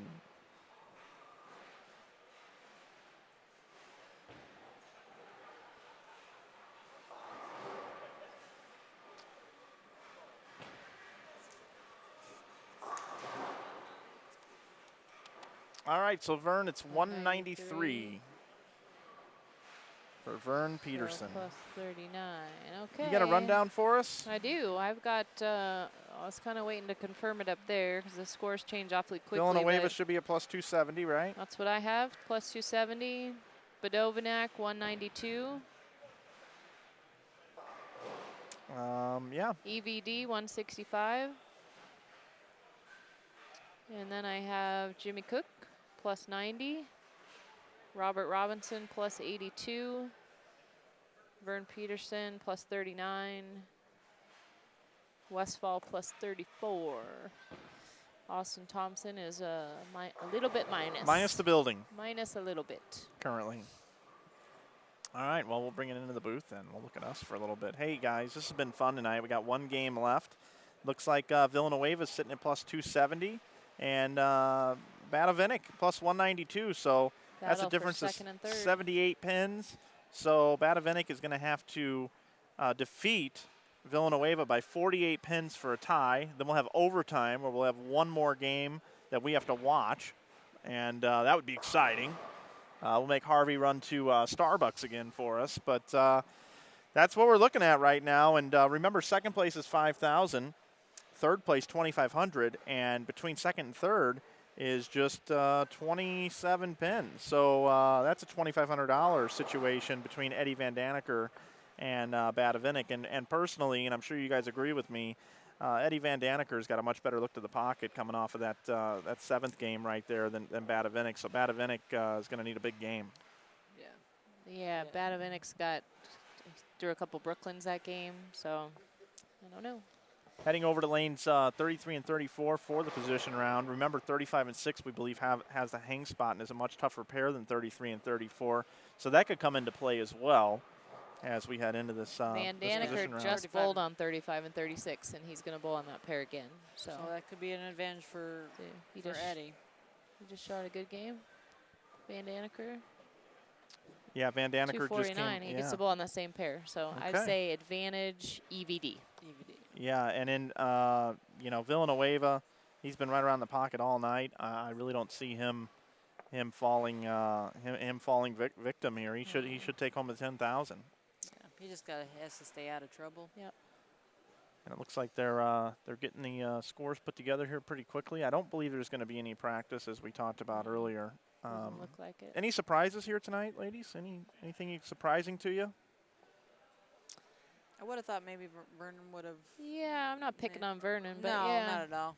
I think he's got all the experience and everything behind him. You know, he was on the winning team last year. My last little tidbit of information, he bowled on John Janowitz, John Gaines, all those guys. He won the record-breaking team. Yeah, the one-year record-breaking team, and he, yeah, I thought he would kind of be right up there tonight.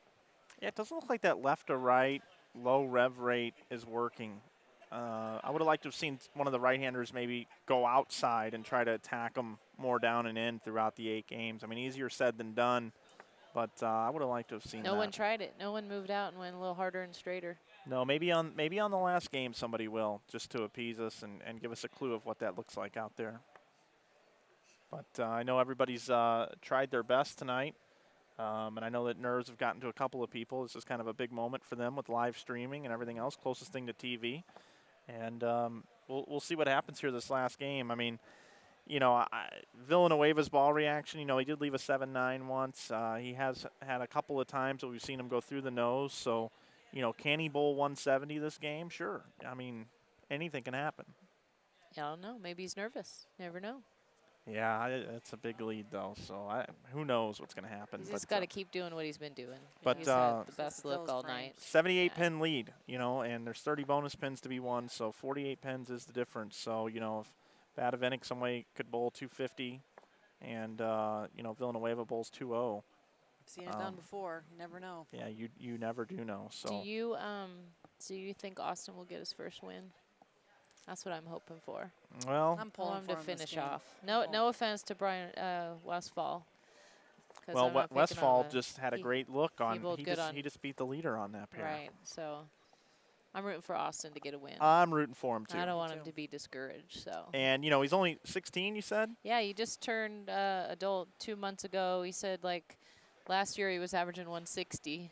You know. And wow. Mark Baker's brought him a long way and has been a great coach to him. So. Well, good for him. I'm sure he can learn from this experience either way. So. Yeah, and we plan on coming back and live streaming this event year after year after year. I know Mike Moniak's happy with this event, and Myron Mitchell is. So maybe he'll have a chance to redeem himself next year, and maybe you two will be here as well with me on the broadcast, and we'll be telling a different story. But we'll see him again. Today is now, and now is today, and looks like they about got this thing put together here.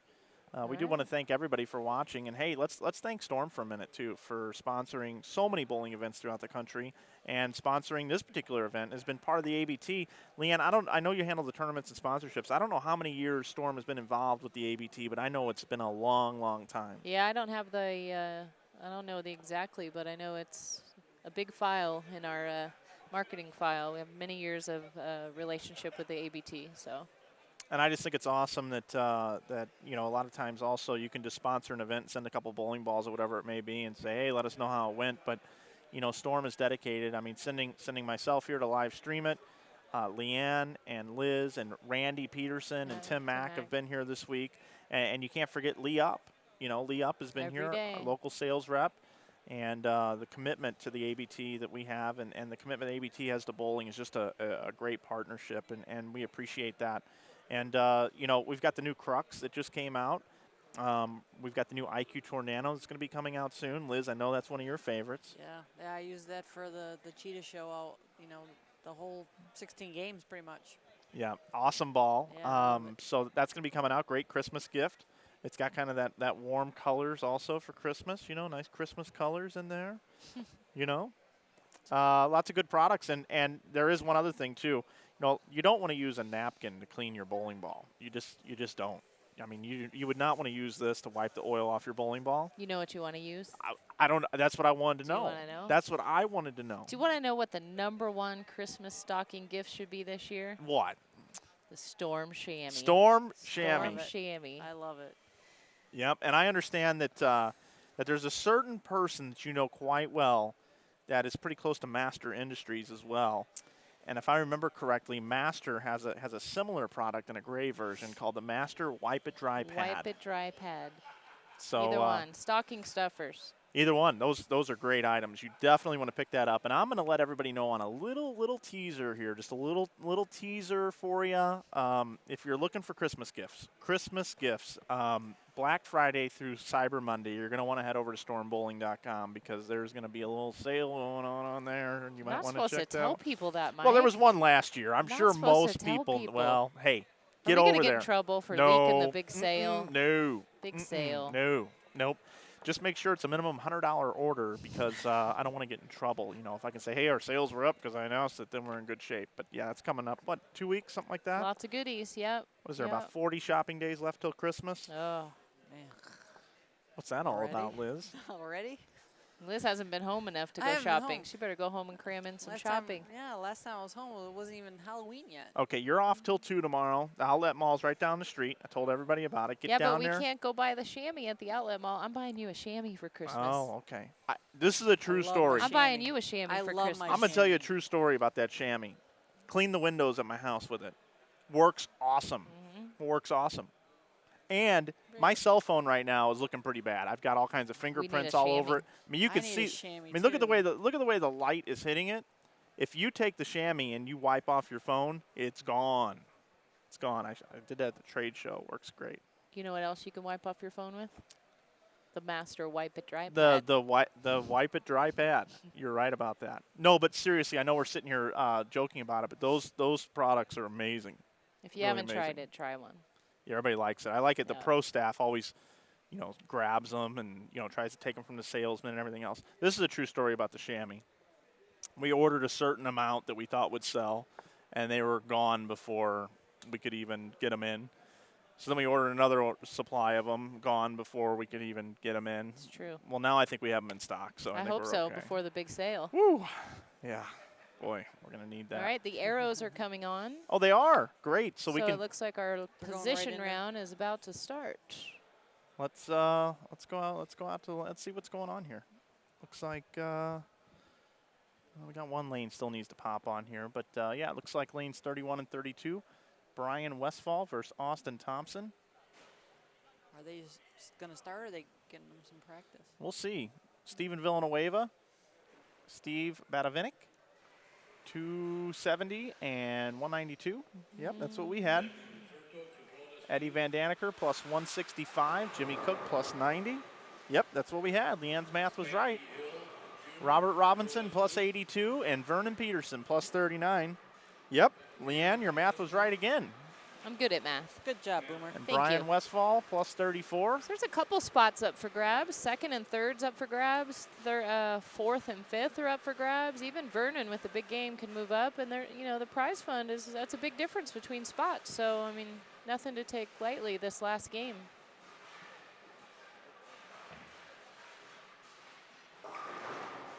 CO here in the chat says Liz is ready for bed, Leanne is ready to party. I don't know about that. Now that they don't know me very well, huh? Me party? This is way past my bedtime. So I guess they're right into competition here. Nobody said anything about practice. No practice. Van Daniker picks up right where he left off.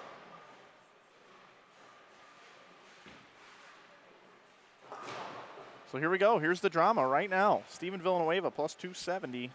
Badavinik is plus 192. Van Daniker plus 165. And Cook plus 90.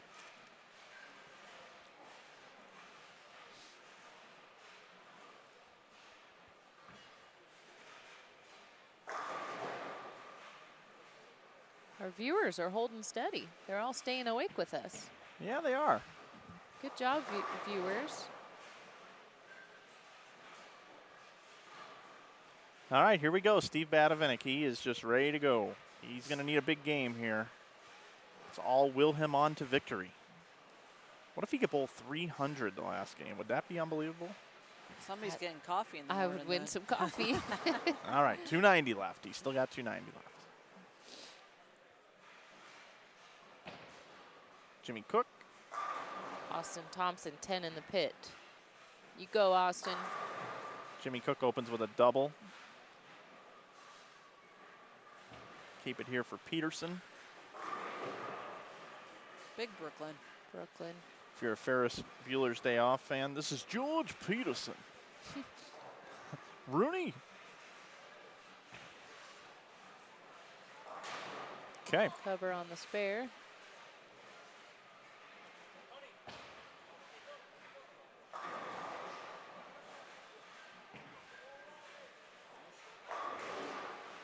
Eddie Van Daneker looking for an opening double. See if he can get a strike here on the right lane. He likes the spare. If there's one guy that could bowl over 269 right now, it's probably Van Daneker.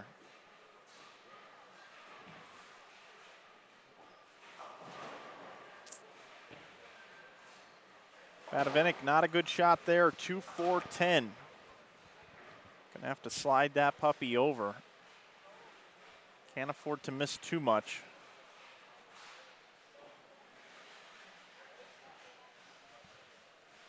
Now Van Daneker is 105 behind Villanueva. Opens with a triple. If Villanueva loses and Van Daneker wins this match, it'll be a 75-pin match. Uh-oh. And he covers it. Badavinik covered it. He's quite the spare shooter. I've seen him pick up a couple splits this week.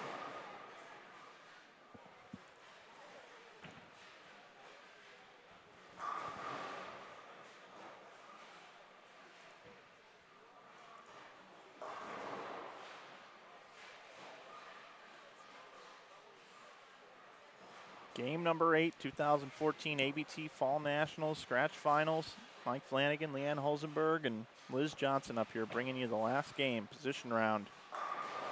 Steven Villanueva has been the man all night.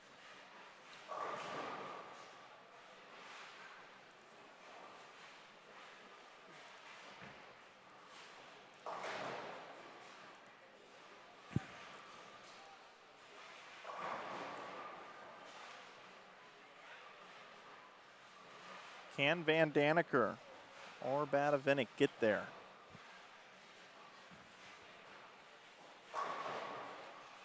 Villanueva is just so good at spares. Shot by Vernon.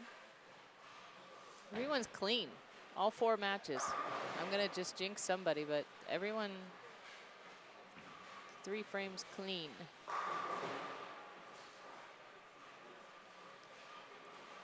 They all want to get done. I would imagine. They do want to get done. Vernon with a 4-bagger. Eddie starts with a triple. Yep, I just jinxed him. Oh well, sorry, It's Robert. okay. Oh, Villanueva has yet to strike. He also has yet to open. Good point.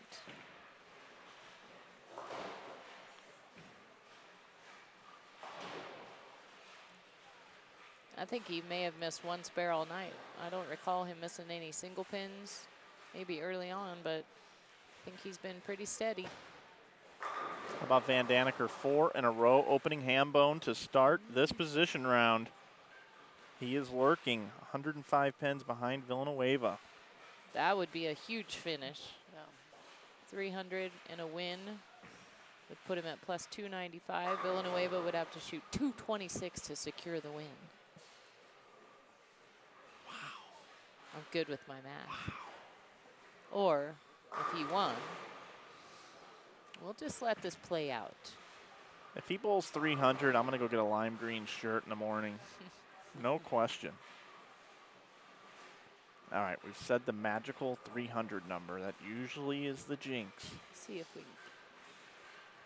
Not for Van Daneker, Good it's shot. not. Hey, he's That's running 5 in them a out. row. I think Rob Stone calls that the Yahtzee. He's going for it. Ain't over till it's over.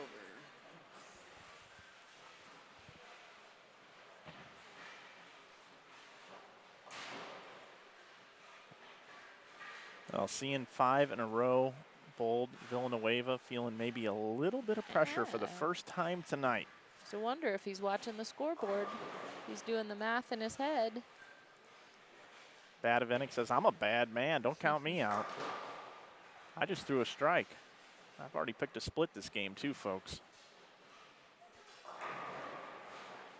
Oh. Wow, big adjustment on the left lane. A little bit Remember, of love on the 4-pin. 2-4-10, he covered it. And now he makes the adjustment, gets the strike. He's joking around. He's having a good time. He Villanueva is. did not look like he was having a good time. He's like, I'm getting No, up look, to bowl. Look at Villanueva. He's got Serious. his Could be arms feeling it. folded. He might be thinking about it. Here we go.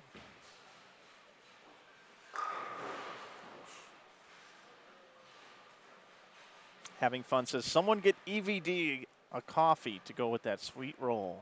In the words of Randy Peterson. That's right. Oh, Villanueva gets his first strike. Now that was a big shot for him. That's got to make him feel good. He went light on that lane, and then now he just tripped a 6-pin. So not sure he's totally lined up right there, but he's kind of got the mini Parker Bone form going a little bit. Every once in a while I watch his follow through and I'm like, he's got like a mini Parker Bone swing. I can definitely see that. A little bit. I mean, there's no other Parker Bone, but he's got little same mannerisms, which is pretty good person to. Oh, that is. That's a big double right there. Got Big all of that double. one.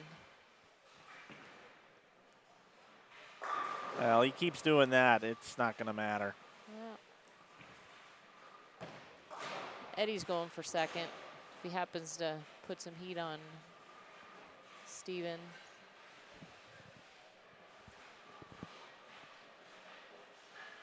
Eddie is a huge Badavinik fan to beat Villanueva just by not bowl too high of a score. Correct.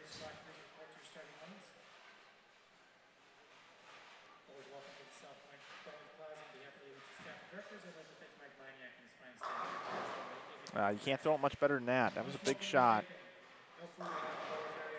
Badavinik, very nice shot there. I got to tell you, this guy's stuck with this lane pattern all night long. Eddie Van Daniker going for the 6-pack. He's got it. Got it. 6 in a row. He is halfway there. Wow.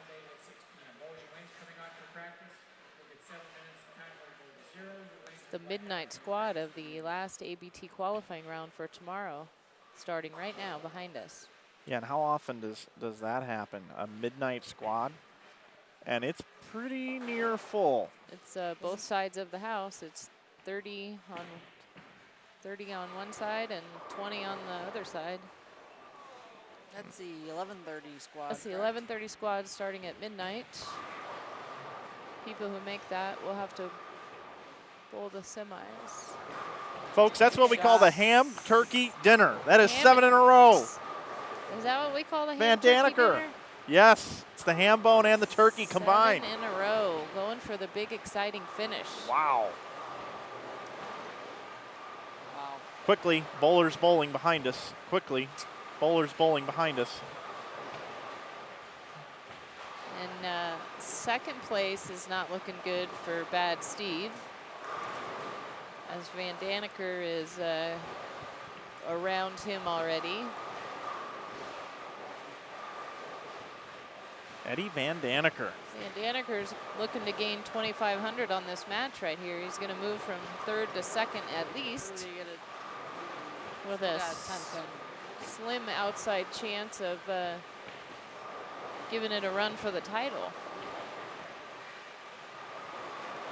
Well, Badavinik needs to continue to just fill frames here, not do anything stupid, and Villanueva needs to open somewhere in here, and Badavinik has a chance to beat Villanueva, and Eddie Van Daniker can go around both of them and take this title.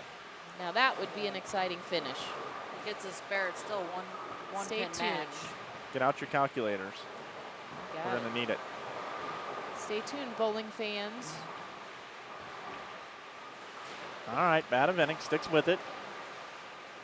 Now, Badavinik is clean through 6 frames. with a double. Villanueva is clean through 5 frames with a double, but he's got an Close opportunity match. to make it a triple. Go up 11 pins if he triples here.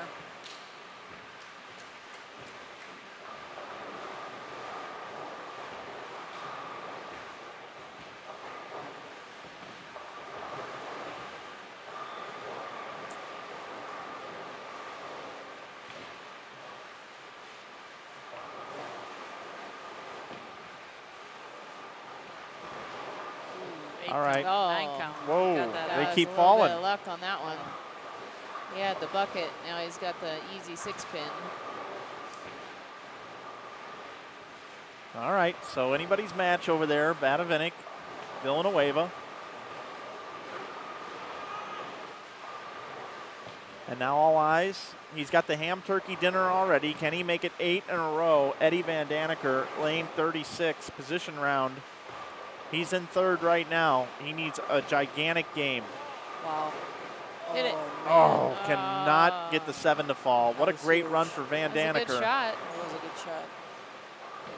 So, 279 in a win puts him at plus 274, which would mean Villanueva would need a 205 Which he's at right now. with a loss. It's a tie match still. So really all Steven Villanueva needs to do is win his match and not worry about Eddie Van Daneker. Van Daneker filling at the spare. Important to pick this. Definitely. Okay, he's Get got back it. on it. And now big shot for Villanueva. He is clean through 6. He's in a dead tie match. With Yeah, Badavinik. right through the That nose. was- There we go. Now it's getting good.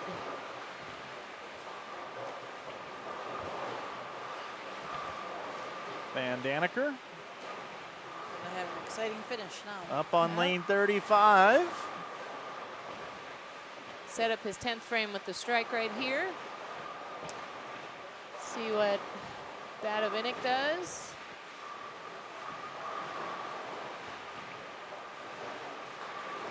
ABT Oh, look with at the that. He big messenger. pulls the string. Big shot right there.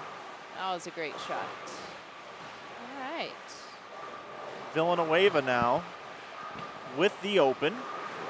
Can bowl 221 if he strikes out. He's going to need the last 5 for that. Steve Badavinik really pretty much just took the lead in the match if he can mark here. Eddie Van Daneker pulling for Steve to get a big double. I wonder if Eddie's even watching that match. I don't think so. He do you looks think? pretty locked into what he's He doing can on only his do pair. what he does, right? He can only worry about himself.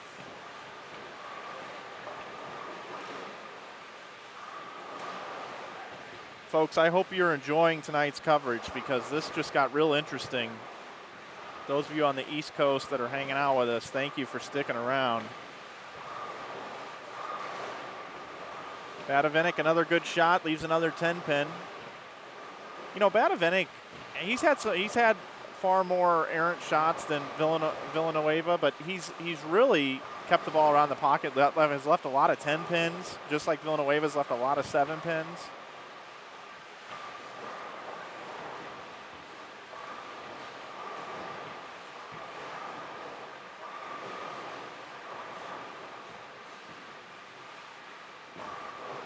Villanueva's taking a lot of extra time.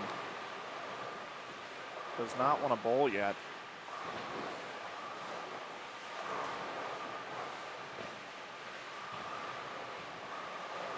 Oh, I'm sorry, he's waiting for Badavinik. Badavinik just, I don't know where he was.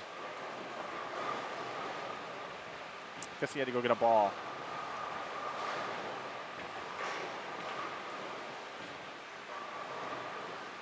So Steve Badavinik here with the spare could take the lead in that match against Villanueva. And he balks. Oh, That's the You first think block of he's the night. playing games, little mental games Something's out going there, huh? on. Something. I don't know. I don't think he's that kind of guy, but I don't know if he just. Well, you know, it is 12:20 in the morning. Odd things happen. The last time I watched a match this late at night, Jason Sterner bowled 299 at West Malott in Detroit.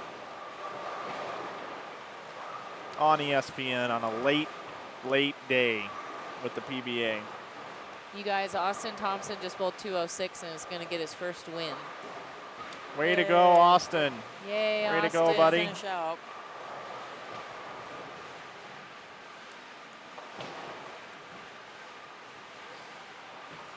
All right, takes the lead in the match. Badavinik. All right, guys, here we go. 10th frame, Eddie Van Daneker. His opponent, Jimmy Cook, bowled 203. And Van Daneker makes a really errant shot, leaves the 3-6.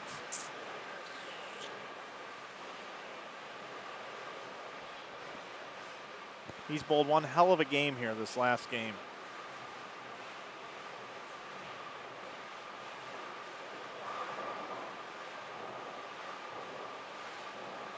So we'll see who goes up first. Looks like it's going to be Badavinik.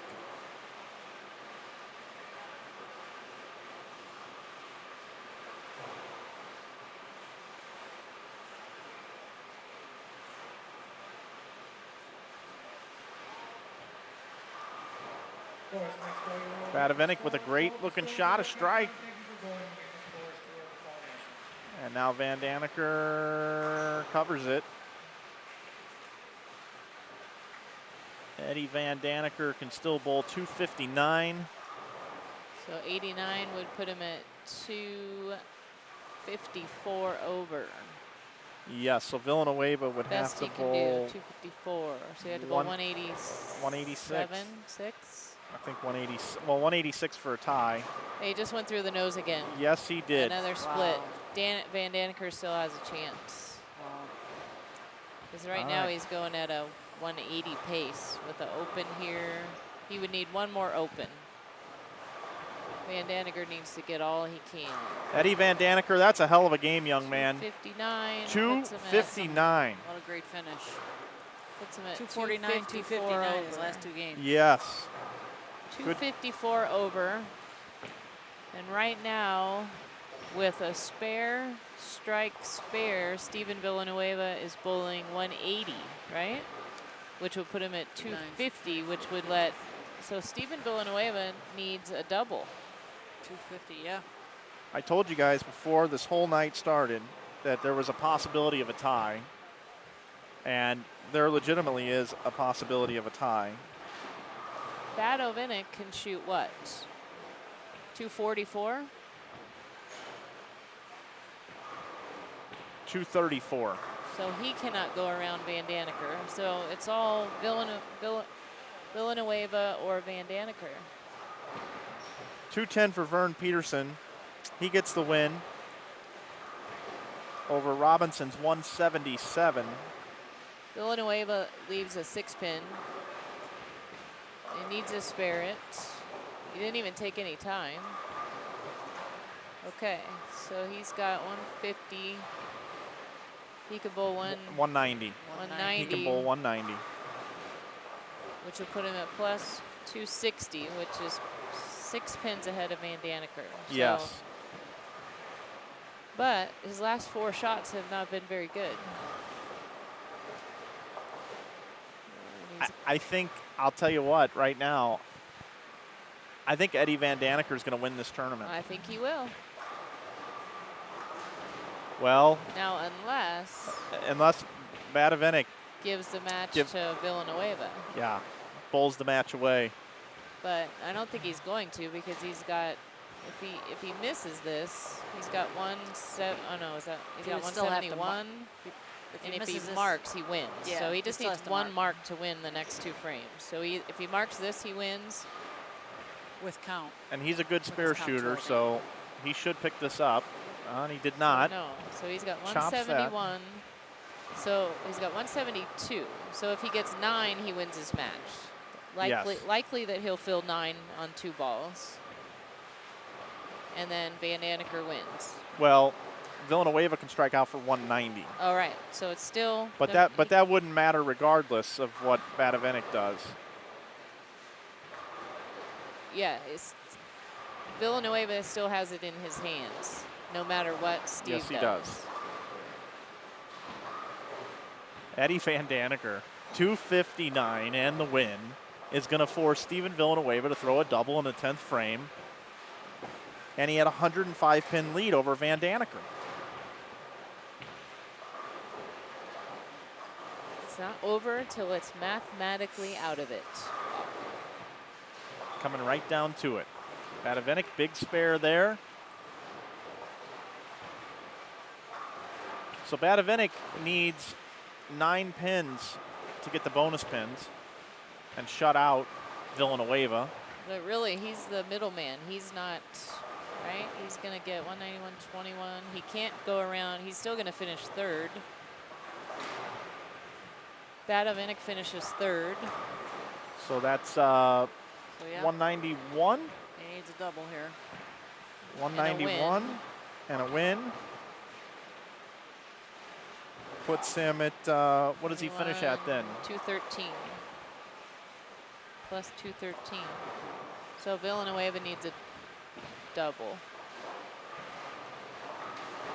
He's up quickly. He changed balls. He's got to have it. He's got the first one. Oh. Steven Villanueva needs a strike to win $10,000. The next shot is worth $5,000.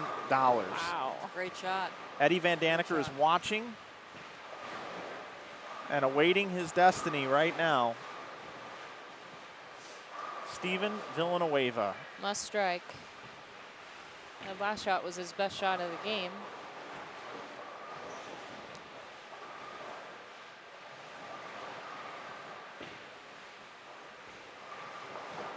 He's got to have it. And he got He it. did it. Wow. He throws a double in the 10th frame to win. He needs 5. He needs 5 pins. Just needs to count. Does he need 5 or 6? Van Daneker has 254. He needs 5 pins to win. 5 pins to win. And his ball is not duck hooking down lane where he could go 4 through the nose. Wow. He just needs to keep it on the lane, and Steven Villanueva is going to be your champion. Way to hang on to it, but way to make it exciting. There you go, right Wow. there. Finishes at plus 259. Very impressive finish. Steven Villanueva. Eddie Van Daneker finishes second, 254. I'm going to try to get an interview with these two real quick. Very quick. I'm here with Eddie Van Daneker and Steven Villanueva. You guys made it extremely exciting here down the stretch. Eddie over here was striking like crazy. Got the bowl on the same pair back-to-back bowls, 240 and 250. I'm going to talk to Eddie first. Eddie, did you think you could get there? Well, I knew I had a very gracious draw the last game, considering I just bowled 240 on that pair. And I knew I needed a huge one. So when I started striking, I definitely thought I had a chance. Yeah, we were watching you, and we knew you needed a big game. We thought Badavinik could maybe get to Villanueva, but this guy's been ice cold all day. I mean, he's just been cold as ice, just nails. I mean, every shot right into the pocket, and just leaving 7 pins once in a while. But you know, we saw you coming back to this pair. What ball were you using? What happened for you to be able to shoot 500 the last 2 games? I switched to the Marvel Pearl in halfway through the 240 game, and I struck out until the 10th frame using that ball. And so I just kept with it, and I pinched a couple left on the 1 lane, and everything worked out. Well, man, great run. It was exciting to watch, and congratulations on second place. Still $5,000. Thanks. Okay, so now, Steven, you saw all this happening over here with Eddie. Did you think you had it going into the last game? I knew I had to throw a big game, just keep the emotions down, just, mark everything. But I seen him like, and I knew I had to just keep it close. So you needed a double in the 10th frame after Eddie bowls 250. What were you thinking when you went up to try to throw the double? Just keep it in play, hopefully strike, because I had problems with that lane. Like, 1 ball went high, 1 ball went left. I'm like, just go with high road in, and it all worked out good. Well, Del Ballard, our tour rep, says the lane always comes to the high road. It looks like it came to the lane for you. $10,000, man. You won $10,000 tonight. What are you gonna do with that money? Not sure yet. Everything's just like kind of a blur. Like, I won 10,000, so everything's just. We'll see what happens. I'll probably give it to the parents or something. All right, well, that's cool. So are you bowling the big event too? Are you qualified for the ABT finals? I did qualify last night, so probably now my arms are loose now. Probably ready to go. All right, man. Well, good luck to you tomorrow. Congratulations. $10,000 right here. Stephen Villanueva, your champion. Okay, that's going to conclude tonight's broadcast. We want to thank you for watching from the 2014 ABT Fall Nationals. Mike Flanagan, Leanne Hulsenberg, and Liz Johnson brought you the action here this evening. It was a joy working with each one of them. And what a great performance by Stephen Villanueva this evening to get her done. Eddie Van Daniker had the charge, but just couldn't quite get there. 10,000 for Villanueva, 5,000 for Van Daniker. We thank you for watching tonight's broadcast. We'll be back tomorrow with more coverage. $100,000 to give away tomorrow here from the ABT Fall Nationals here at the South Point Plaza. Thanks to Storm, the Bowlers Company, for sponsoring the event, and thank you all for watching this evening. I'm Mike Flanagan. Have a good night.